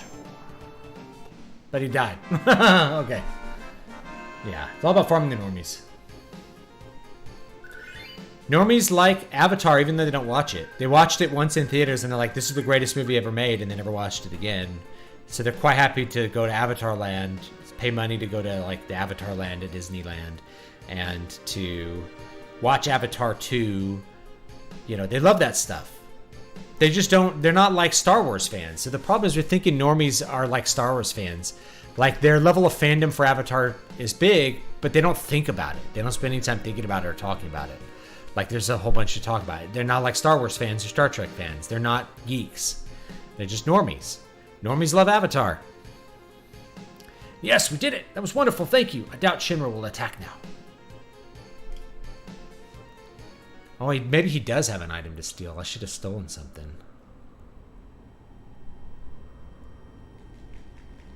I don't know it. He doesn't. I looked it up.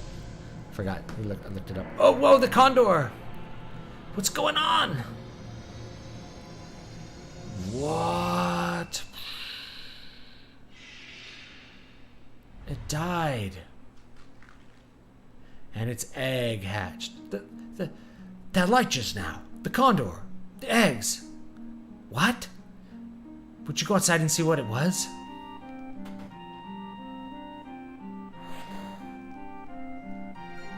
It's a baby. Received Phoenix materia. Ooh. And a baby.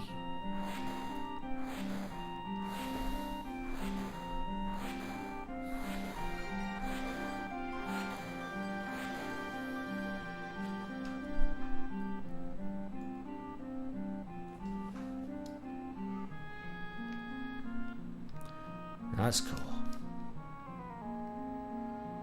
HBO rebooting Perry Mason is just peak Clown World. Yes. Cool. It shows you the hatched egg.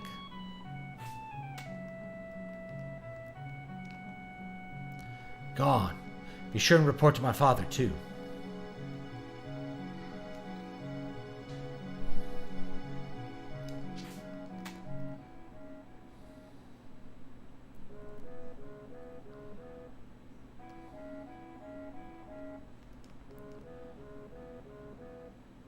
Everyone, thanks. I really mean it. Thanks. Although there isn't anything we can give you, we'll make sure you can stop in and stay any time. So be sure to drop by. Yes. And there's one thing I forgot to tell you. Huh? What's this? Damn, man, it's huge materia. Gotta have that materia. The truth is, this is the materia inside the reactor. What the hell did we fight for? We weren't protecting the reactor, we were protecting the condors. When that reactor was built, they forced us to help. That's how we knew what was inside the reactor. I knew this day would come, so after the Shinra left, I sneaked in and took the materia. I didn't mean to fool you, but I guess that's how it ended up. I'm really sorry. Just forget about it. Anyway, we're still alive. I see. If you put it that way, we're really grateful. He's from a different location now. So the last huge materia that Shinra's after is in the underwater reactor in Junon. We gotta get there first and beat them no matter what. No matter what. But you know, Shinra's probably on high alert since we always mess with them. How about we take a break and go see that little fella for a bit? You must mean Cloud. Yeah, I'm worried about Tifa. She may have collapsed taking care of the guy. How about checking in on him? Down to Medeal. To be fair, the Perry Mason books could make a great show if adapted faithfully. The Raymond Burr show wasn't fully like them, but the HBO series make book changes. Of course. Yeah, of course they're going to do that.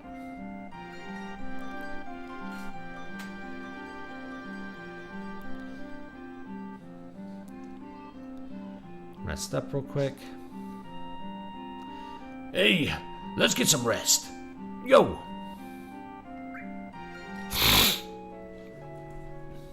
Alright.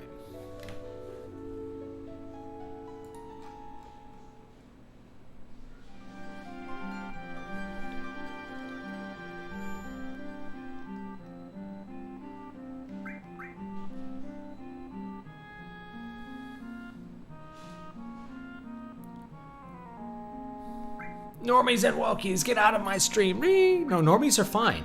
You want normies because you want to sell to normies.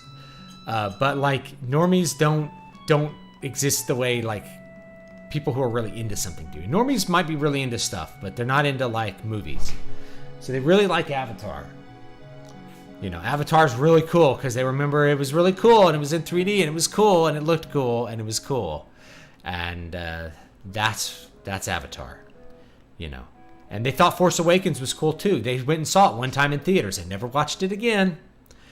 So you got to remember this kind of stuff is like, you know, yeah. Force Awakens is bad, but most normies probably thought it was fine.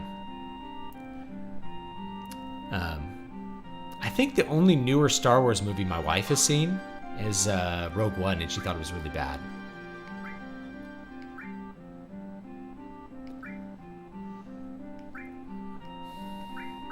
You know, 20,000 gil for another all materia. I have 5. I could probably use 6. And I have all these other ones. Because you want one for heal, maybe 2 heals. Ice, fire, lightning. I don't know if you can do all for like Comet or Ultima. I don't think you need it, to be honest.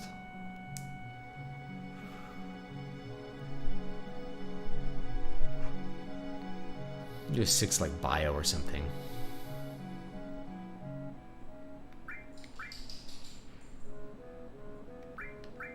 We'll buy another one. That way we're never going to feel like we can't do all the AoE we want.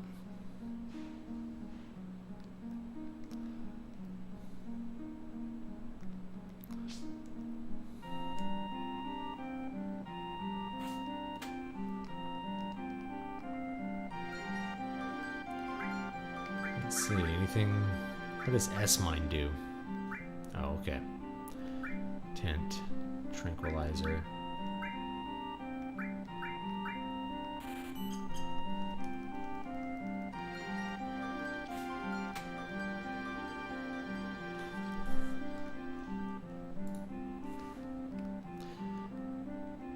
I think everybody's favorite outfit, I'm gonna make like a video on Disney World, but like the favorite outfit of like 13-year-old girls was like a crop top and jean shorts that were too small for you. So you were constantly picking at your crotch. I'm like, I can't believe people dress like this. Not just because it looks like ridiculous and slutty, but because it looks horribly uncomfortable. It's like, why would you go out in the heat in like horribly uncomfortable clothing?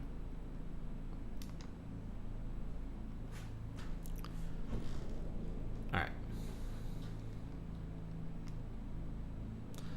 Let's see, we'll go down here.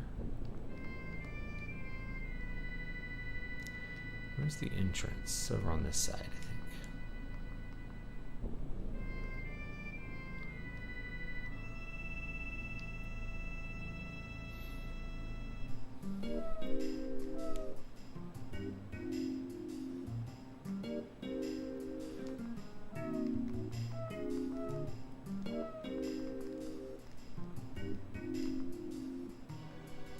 Ahoy, this here's Medeal, a quiet hot springs town, at least it used to be. Alright, let's go check on Cloud. He's up here.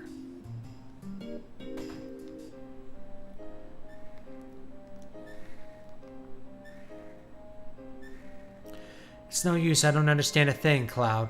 What should I do? What if you never recover for the rest of your life? Yeah? They're coming. What did you say, Cloud? Castle. Ugh. Damn. What the hell's going on? They're coming.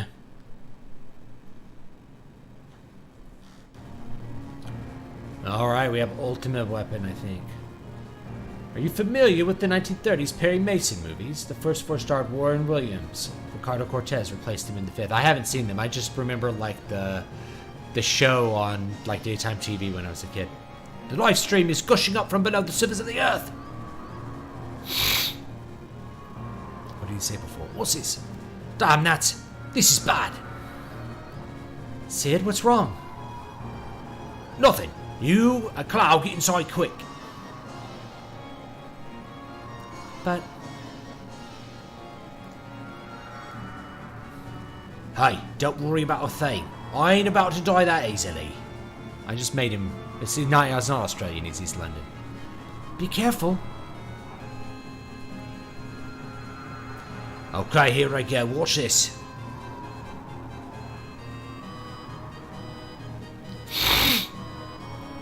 Hey, it's ultimate weapon. You can fight this boss in Final Fantasy XIV, by the way. Damn, that's ultimate weapon. Of all the times to show up.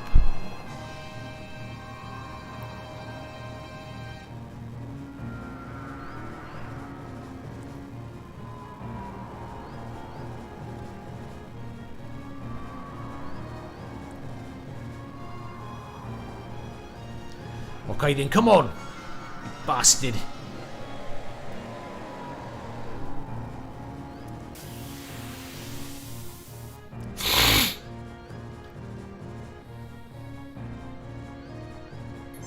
All exaggerated British Commonwealth accents sound the same to me. Holy skill. We want big guard.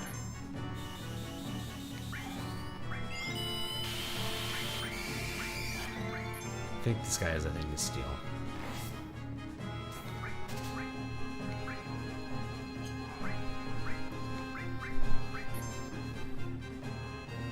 I don't remember. I don't know if the steal went through. Oh, great. What happened here? Well, that didn't do anything, did it?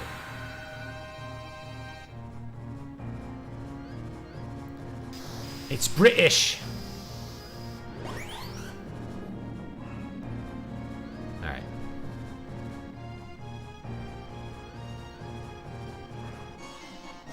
Oh, that's it. He just leaves. Sorry, Sid. You died.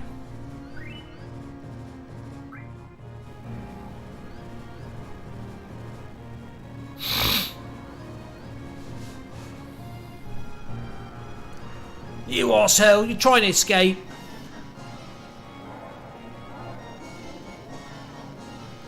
as I like to call it, bridge!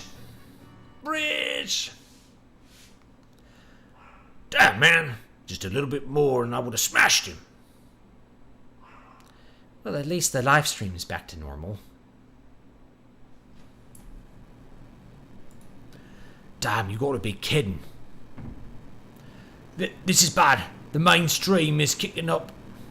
Something way bigger than that last one is on its way.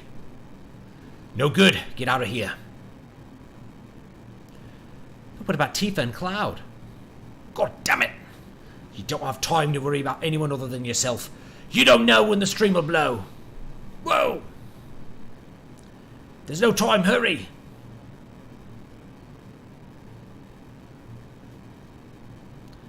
Tifa, Cloud, get out of here. There's a good tactical RPG on the PSP called Jeanne d'Arc. It totally butchers the Joan of Arc story, but it's fantasy. It has full anime cutscenes. Oh, I should check that out. I love tactical. I haven't played it. But you can play both Final Fantasy Tactics Advance and Tactics Ogre on the PSP. In fact, if you have a PS Vita, you can buy Tactics Ogre for like $10. It's the same version that they're selling for like $50 or $60 on the Nintendo Switch. Just an FYI. It's the PSP version. This is bad. The trimmers are getting worse. Wait a minute, Cloud. Doctor, shouldn't we move him somewhere rather than stay here? It might be safer to take refuge in a wide open space. Don't you worry about a thing, Cloud. I'll see to it that you get somewhere safe. No, the structure can't take it. Hurry. Yes. Ready, Cloud? We're leaving now.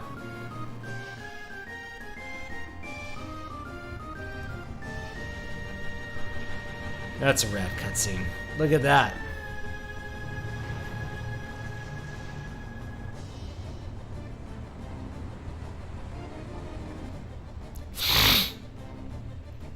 You're falling into the live stream.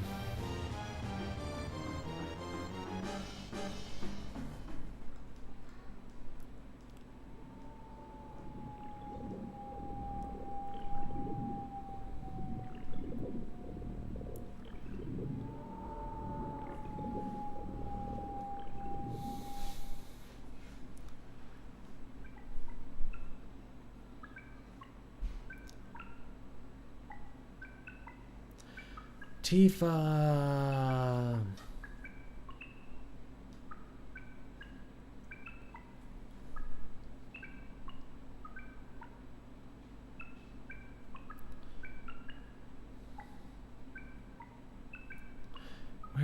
Where am I? What's happening? Where's Cloud? Cloud, where are you? What? Who? Who is it? I can't hear.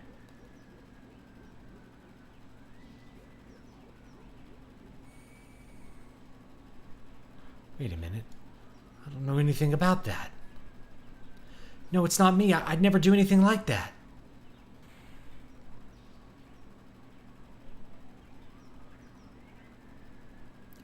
Oh, stop it. Stay back. Somebody help, please.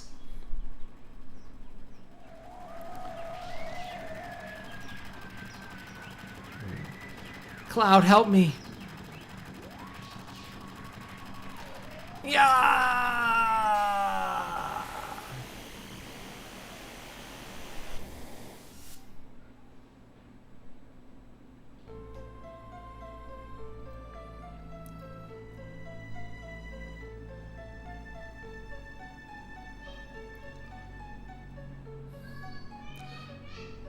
Where am I?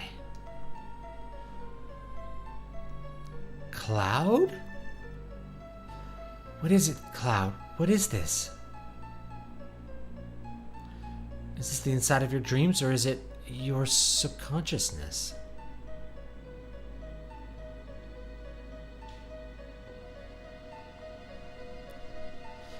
You're searching, aren't you, Cloud? Searching for yourself?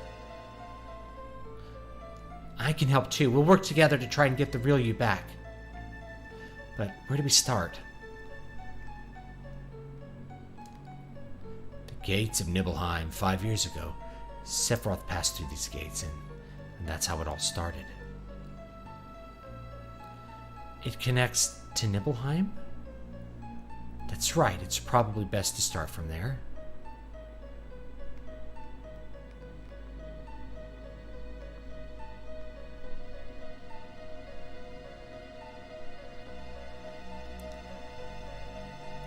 Let's go have a look, Cloud. I know it's not easy, but I'll be right with you.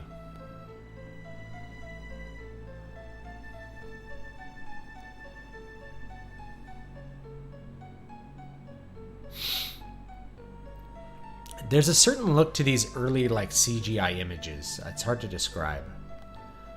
We thought it looked really good at the time, and we're looking at it on 480i CRTs, and it really did look very cool. Here's the well. And that's Gramps' Inn, too. The only truck in town. It's been here since we were little kids, right? This is the Nibelheim you remember, right? It's the same as my Nibelheim. That's why this place is our Nibelheim.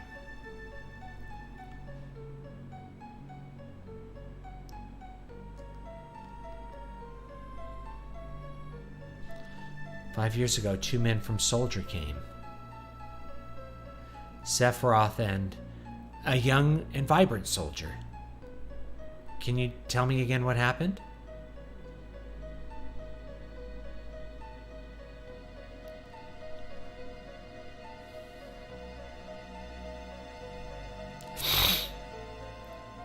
"How does it feel?" "5 years ago, I saw the real Sephiroth for the very first time." "It's your first time back to your hometown in a long time, right?" "So how does it feel?" "I wouldn't know because I don't have a hometown." How about your parents?" "So this is the great Sephiroth." "My mother is Genova. She died right after she gave birth to me. My father..." "But to tell you the truth, I thought he was very cold." "What does it matter?" "All right, let's go." I remember I felt a foreboding about him.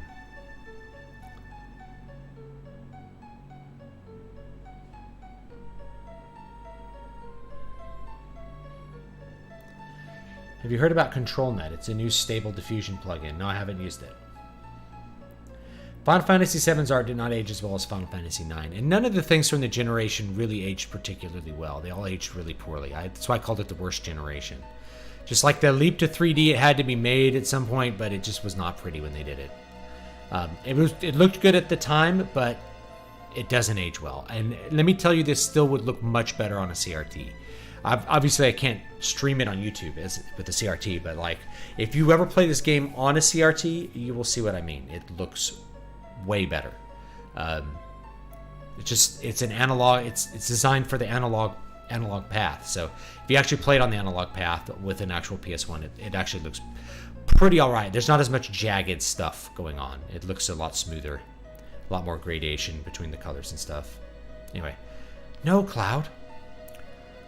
I've been hiding it for some time, afraid that if I told you, something terrible might happen.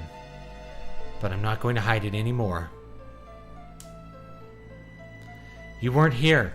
Cloud did not come to Nibelheim 5 years ago. I waited, but Cloud never came.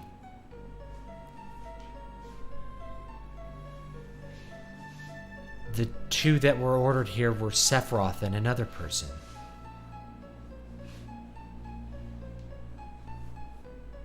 It's a good moment. All right, let's go.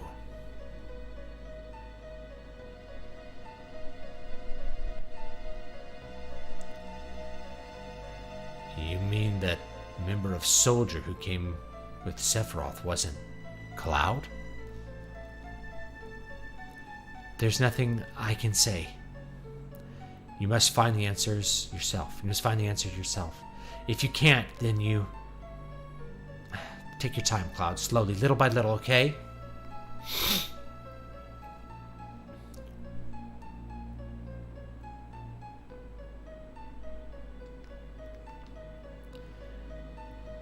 mean that member of Soldier who came with Sephiroth wasn't called? Yes, we did that. Okay. There's elements of Final Fantasy IX that did not age well too, especially the character designs. These character designs, I think, have held up because of the quality of what they look like in the battle, but like the little goat arm things are not as good here. You know what I mean?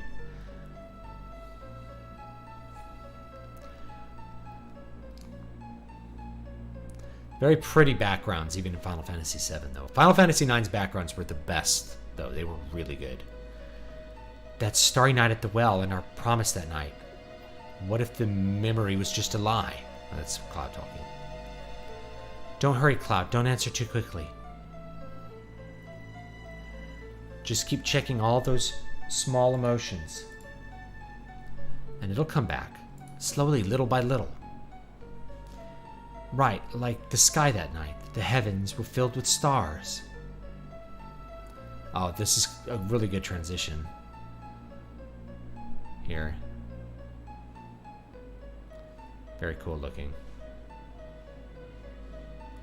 9 was intentionally made ugly to show off the power of the PS2, though. I don't believe that. From the beginning, okay? But the PS2 was just a huge leap. It really was. I think 9 looked better than 7. Maybe it looked better than 8. I don't know. 8 might have actually been the best for the characters. It's just they designed 9's characters in kind of a weird cartoonish way, which I think is fine, but I think they just look a little weird after time. Same thing with these characters. Backgrounds on Final Fantasy IX were like peak Final Fantasy aesthetics. Looked better than 10, really, aesthetically. And if you play with like the Maguri mod, I think it's a superior experience as far as the visuals. Try and remember, Cloud.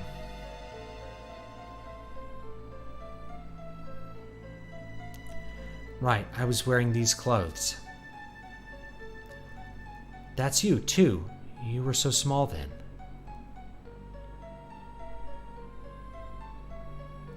And cute. Sephiroth once said, Cloud made up his memories by listening to my stories. Did you imagine this sky? No, you remembered it. That night the stars were gorgeous. It was just Cloud and I and me. We talked at the well. That's why I continued to believe that you were the real Cloud.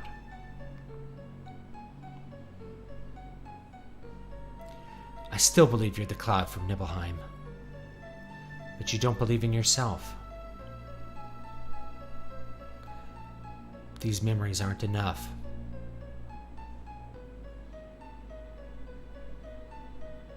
Cloud, what about your other memories?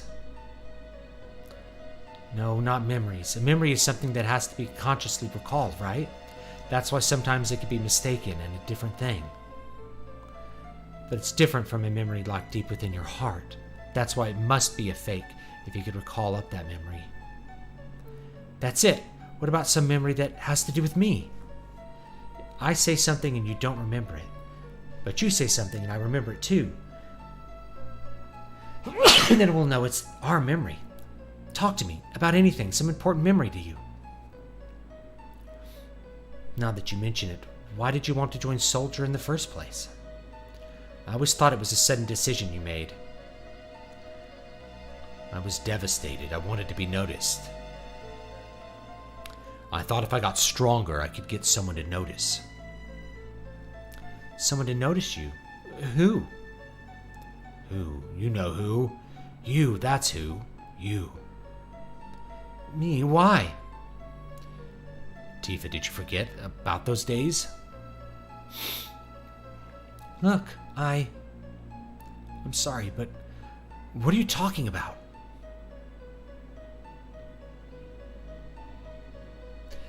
No, it's all right. You were having a hard time back then.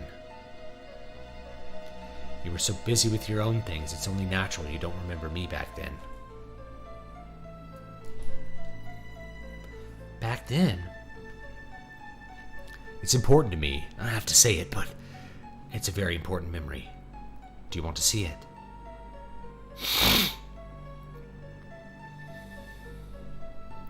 Yeah. 9 and 10 were not made at the exact same time, but they're made for completely different levels of hardware. The PS2 was an order of magnitude more powerful.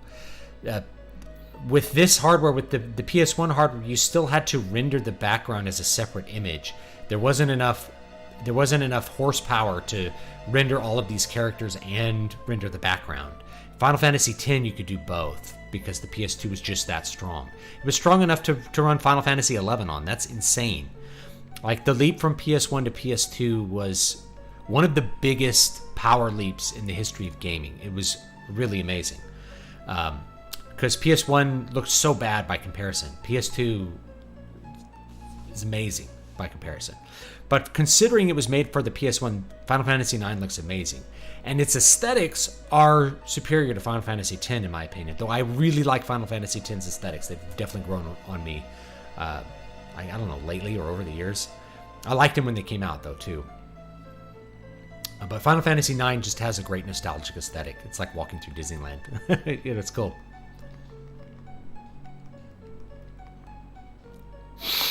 Come on, hurry. A sealed up secret wish. Tender memories no one can ever know.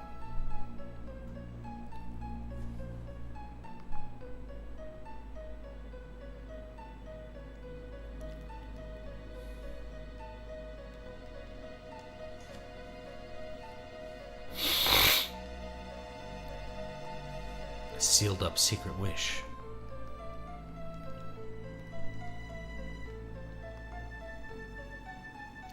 Do you know where this window goes to, Tifa? Fine, I'll go.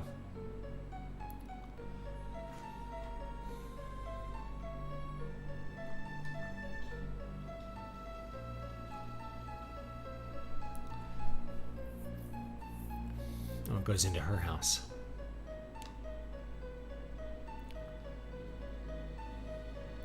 My room?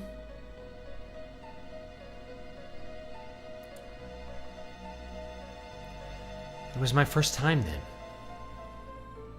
Was it? I only used to look up at it from outside. Hey, look! Cloud's coming.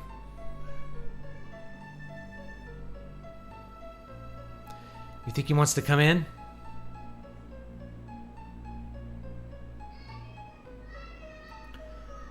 Was that the first day you came into my room? That's right. We lived next to each other, but I really didn't know you that well.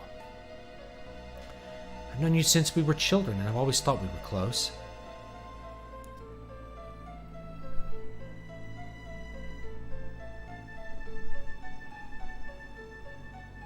Yeah, 7 does have an experimental edge. That's true. I agree with that. You know, but there's a lot of quality, like, visuals in here too. Like, just the way that the backgrounds are rendered look really good. Like, the aesthetics of them is generally pretty good. It's the characters, I think, have not held up as well. But you had to make a lot of sacrifices to get things to run on the hardware, even as, quote, impressive as it was at the time, compared to just rendering 2D sprites. It was something else. It was a completely different level of involvement. Now that you mention it, I don't recall you ever being in my room.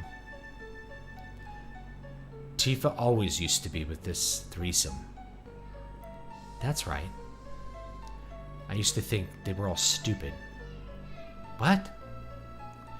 You were all childish, laughing at every little stupid thing. But we were children back then. I know, I'm the one that was stupid. I really wanted to play with everyone, but I was never allowed to go into the group. Then later I began to think I was different. That I was different from those immature kids. But then maybe...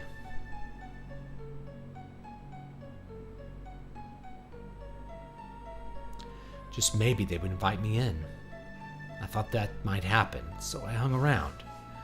I was so prejudiced and weak. That night I called Tifa out to the well.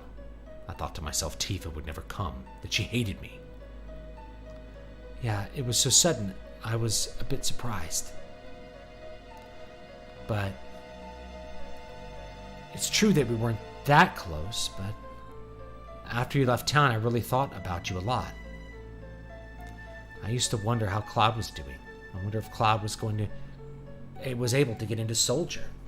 I started reading the newspapers thinking that there might be an article about you. Thanks, Tifa. Tell him what you told me later. He'll probably be so happy. Okay. Huh? What happened on this day? Was it a special day? This was the day.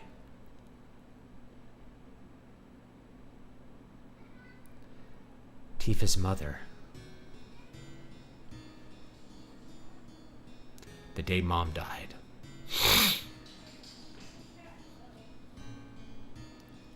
I want to see Mom.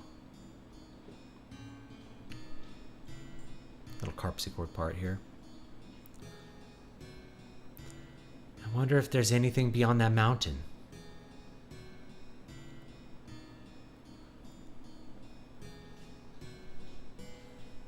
Not Nibble is scary. Many people have died there. No one crosses that mountain alive. How about those that died? Did Mama pass through those mountains?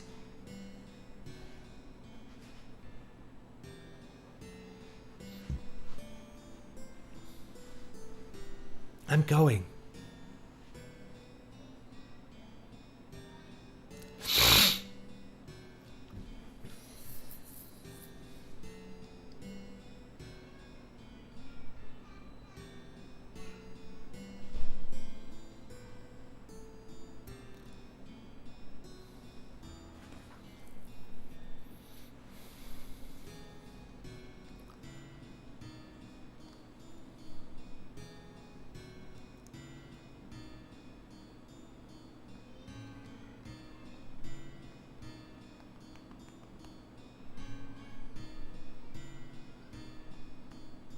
Gotta run. Have a good one, Sound Engraver. Have a good weekend. Appreciate you stopping by. It's almost time for me to quit, but I want to get through these cutscenes. They're cool. Cool cutscenes. A lot of them. So when cutscenes started getting really heavy in Final Fantasy games, I realized it's like Final Fantasy VII kind of set the roadmap for like I don't remember the path I walked. Tifa missed her step. I ran to her, but didn't make it in time. Both of us fell off the cliff. Back then, I only scarred my knees, but...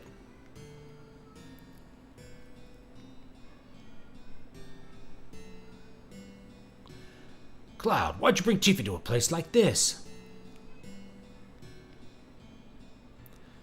The hell's the matter with you? What if she dies?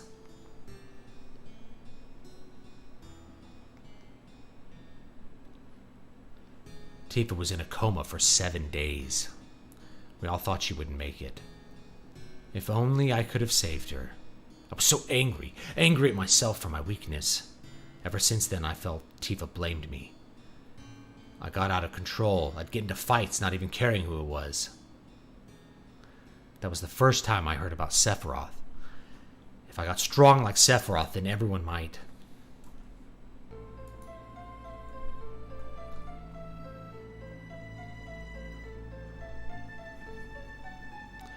If I could just get stronger, then even Tifa would have to notice me.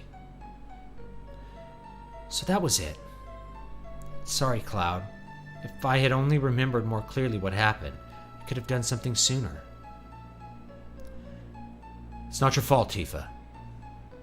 But I remember back when we were 8. That's it. Now I know.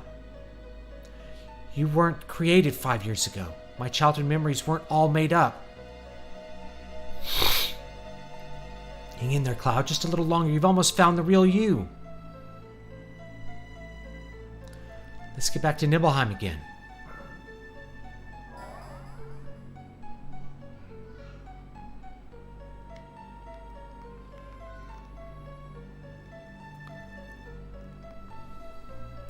The truth is right there.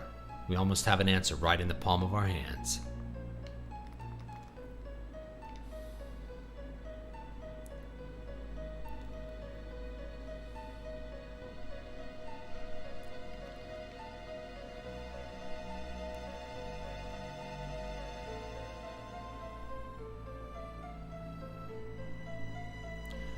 Cloud, wait. Where are you going? The reactor. To the reactor, the Mako reactor, 5 years ago. My printer's going off for some reason.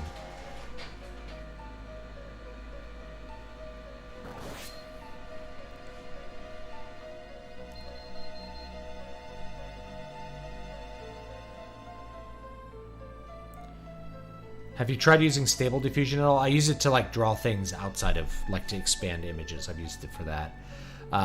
It's image creation. I've used it, but I don't use AI that much. So it's not something I'm like pursuing to be an expert at.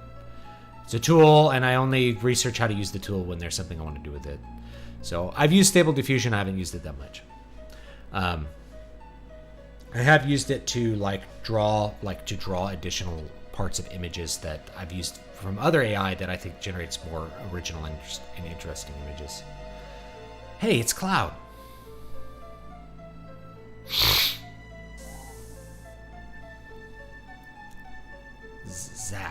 Zach. You remembered.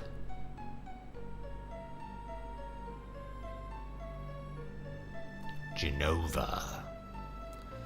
That's right. It was Zach who came to Nibelheim with Sephiroth. Then where were you, Cloud?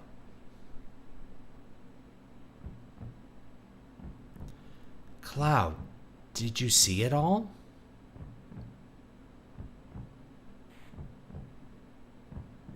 I saw everything.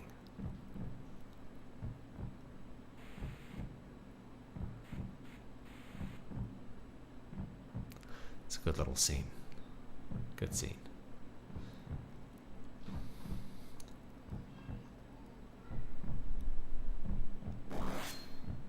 Ah, who are you? Mom, Tifa, my town, give it back. I had so much respect for you. I admired you.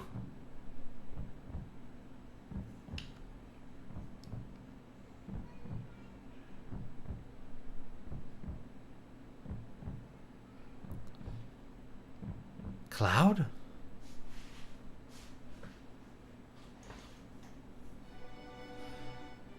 That's what happened.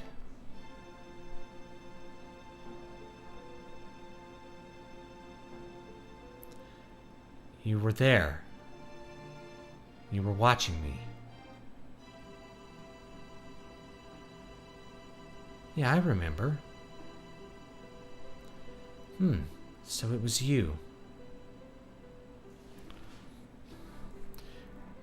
Hey, Cloud. Yeah.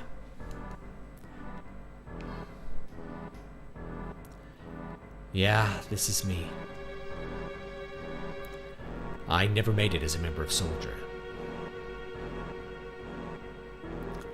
I even left my hometown telling everyone. I was so embarrassed I didn't want to see anybody. Zach told him to take his mask off.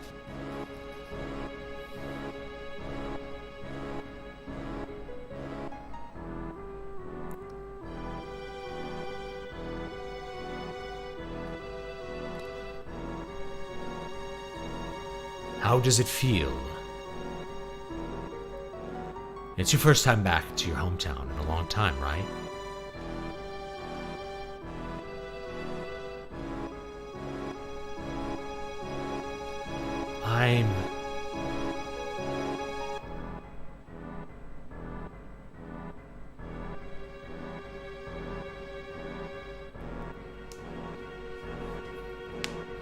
You came. You kept your promise. So you really did come when I was in trouble. Sorry, I didn't get there fast enough. It's alright, Cloud.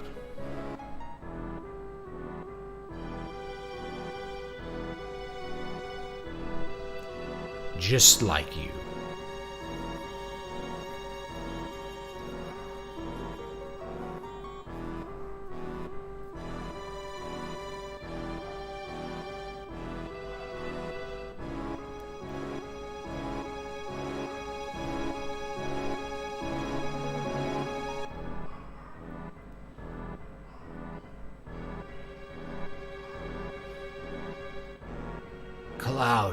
kill Sephiroth.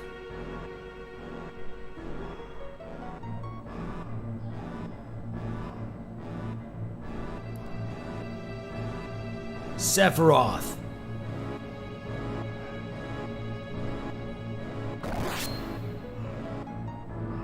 Don't push your luck.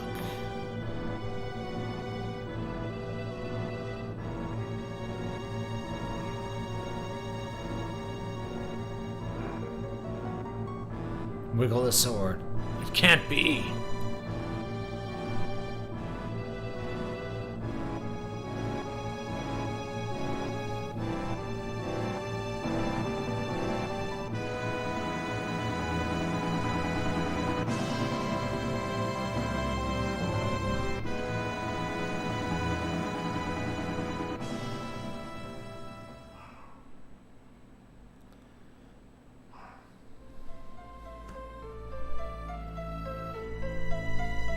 Cloud.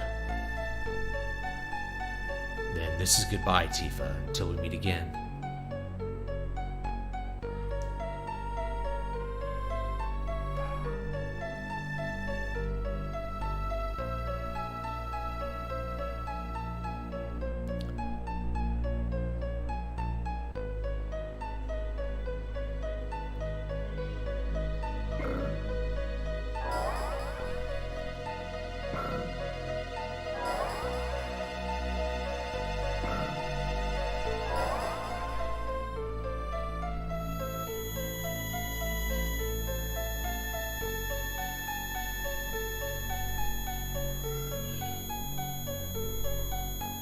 One thing I noticed that all Final Fantasy games belong to the genre of drama.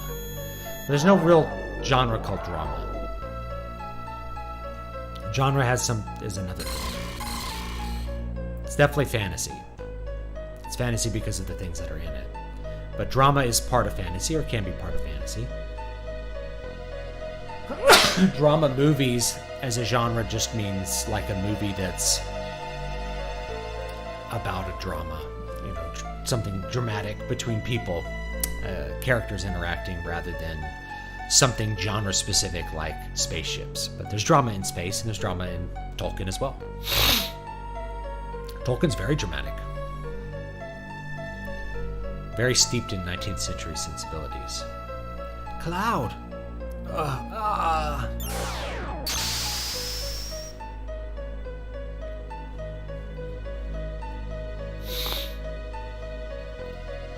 Tifa. Like, do you consider, it's like, what genre is The Godfather? You're like, well, it's a drama. It's like, it is a drama, but it's also a mob movie, right? So we have genres that include drama. Drama is part of every genre. And we only call things drama when they're just like in a contemporary setting and not in some other setting with some other things involved. So yeah, there's drama in Final Fantasy, but they are definitely fantasy. Oh, Cloud, it's really you, isn't it?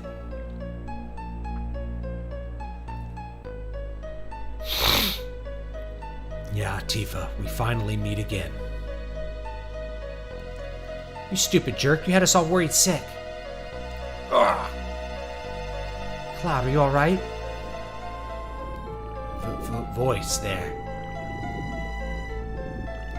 I see, we're in the live stream, aren't we? Everyone's waiting. Let's go back, Cloud, back to everyone. Yeah, I guess so. Come on, Tifa, let's go home.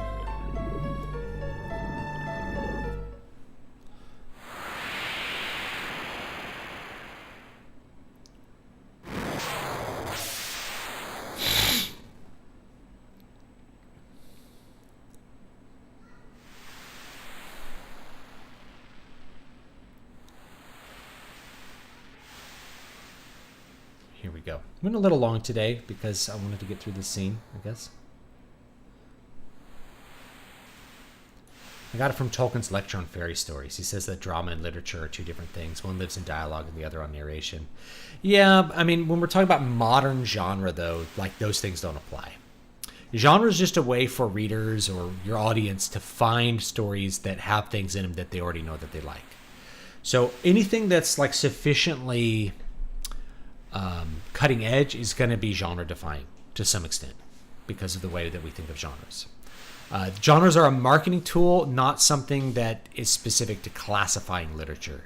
This is why people get upset when I say that science fiction and fantasy is a subgenre of fantasy. It's all the things of fantasy, but in space, right? All the tropes that you'd expect, just in space.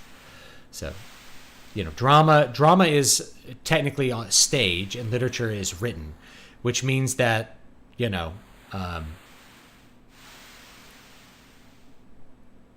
are two different things in that they're two different mediums, as Tolkien talks about, but we're talking about genres. So, like, a drama is a stage production.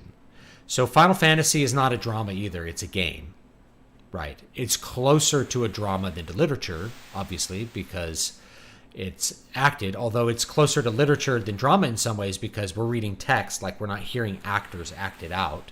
It's kind of like reading Shakespeare is actually not the way that Shakespeare should be experienced. You're supposed to hear the words spoken because it's a drama, because it's a play.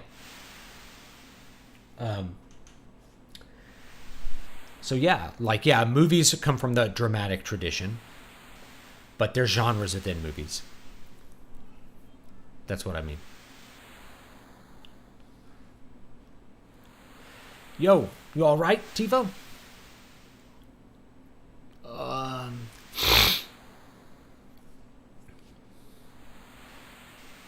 Yeah, Hardwick Bentho does it. Yeah, when Tolkien wrote that, he meant drama as stage plays like Shakespeare, which live completely in dialogue. Yeah. Now we have a thing with literature genres called literature as a genre, literary fiction, which is really stupid as well, right? Like anything that's a book is written is literature.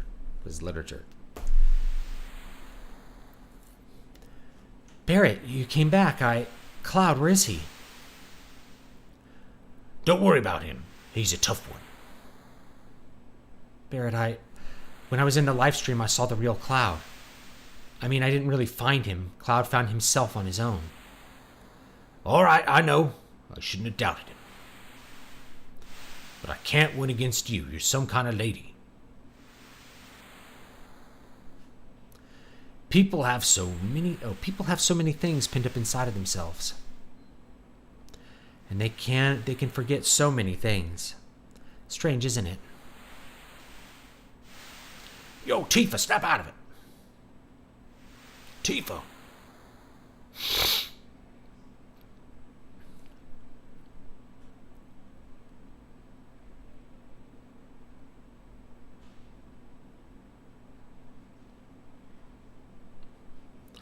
Everyone, I'm sorry. I don't know what to say. Don't say anything, Cloud. All you've been doing is apologizing.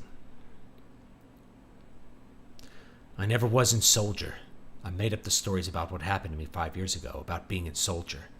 I left my village looking for glory, but never made it into Soldier. I was so ashamed of being so weak.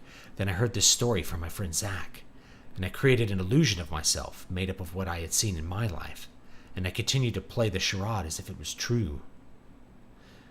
Illusion, huh? Pretty damn strong for an illusion, I say.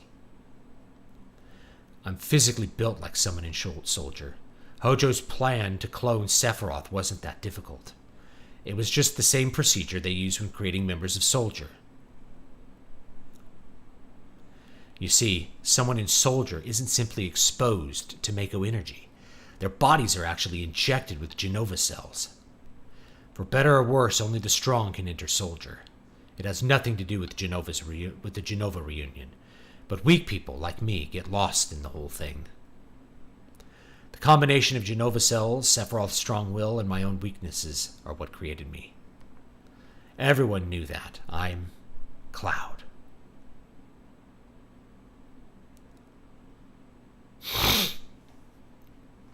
The master of my own illusionary world. But I can't remain trapped in an illusion anymore. I'm going to live my life without pretending. You're sure messed up, Cloud.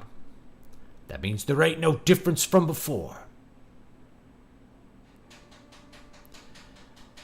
By the way, Cloud, what are you going to do now? Don't tell me you're going to leave the ship. I'm the reason why meteor is falling towards us. That's why I have to do everything in my power to fight this thing. Good. Then you're going to keep fighting to save the planet? It's like you always told me, Barrett. Sorry about the printer. Oh, you mean that? What? I don't understand. There ain't no getting off of this train we on.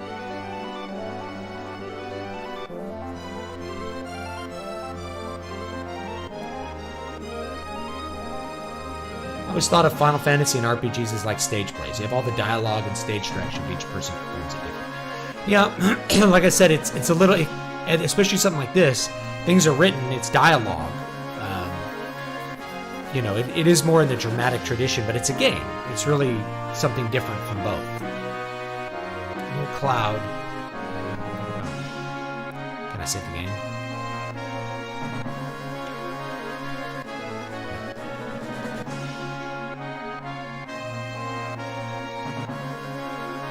Cloud, I was deeply moved by your story. I'm a really weak person, and so I could really understand how you feel, Cloud. No one knows when fighting will begin, but let's get ready.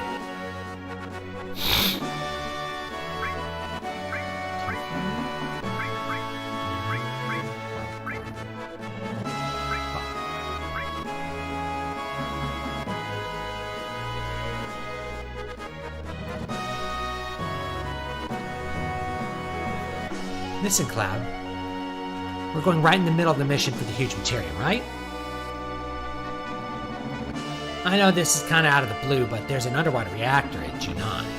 As far as I can see, that's the only one left. That's that. Let's go.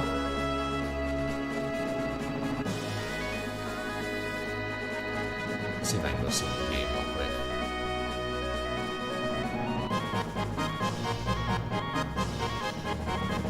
Go to Junon.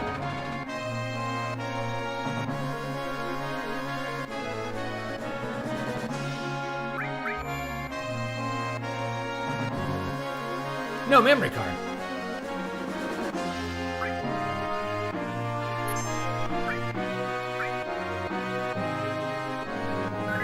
There we go. Okay. All right, guys. I think that's it for me today. I'm a little bit over time. Those are some fun scenes and stuff. So anyway, guys, I will check you all next time, and have a great one. New book, Demon X Machina. Demon X Machina. Digital Demoniac. I will have it out as soon as I can. I wanted to get it out last week, but it just didn't work. I ran out of time. So I'm going to be working on it today, and maybe I'll have it. If you're on the mailing list, dvspress.com/list to join the mailing list. That will be out. If you haven't joined the mailing list, I'll probably have a link that will give you the book for joining the mailing list. Brand new book, short book, kind of like Voices of the Void, Eyes in the Walls, in that area. Horror book. I like to write them in that, I don't know what to call it, like a Lovecraft novella. It's around the length of Lovecraft books. This one's very heavily influenced by Lovecraft, so you'll probably like it if you like Lovecraft. But I don't know. I don't know how anybody is going to like this story because it's very different and weird compared to the things I've done before. So anyway, make sure you're on the mailing list, and that new one will go out. Otherwise, the newest ones are all Shafalda and Afterglow. So check it out, and I will see you guys next time. Have a great, great day.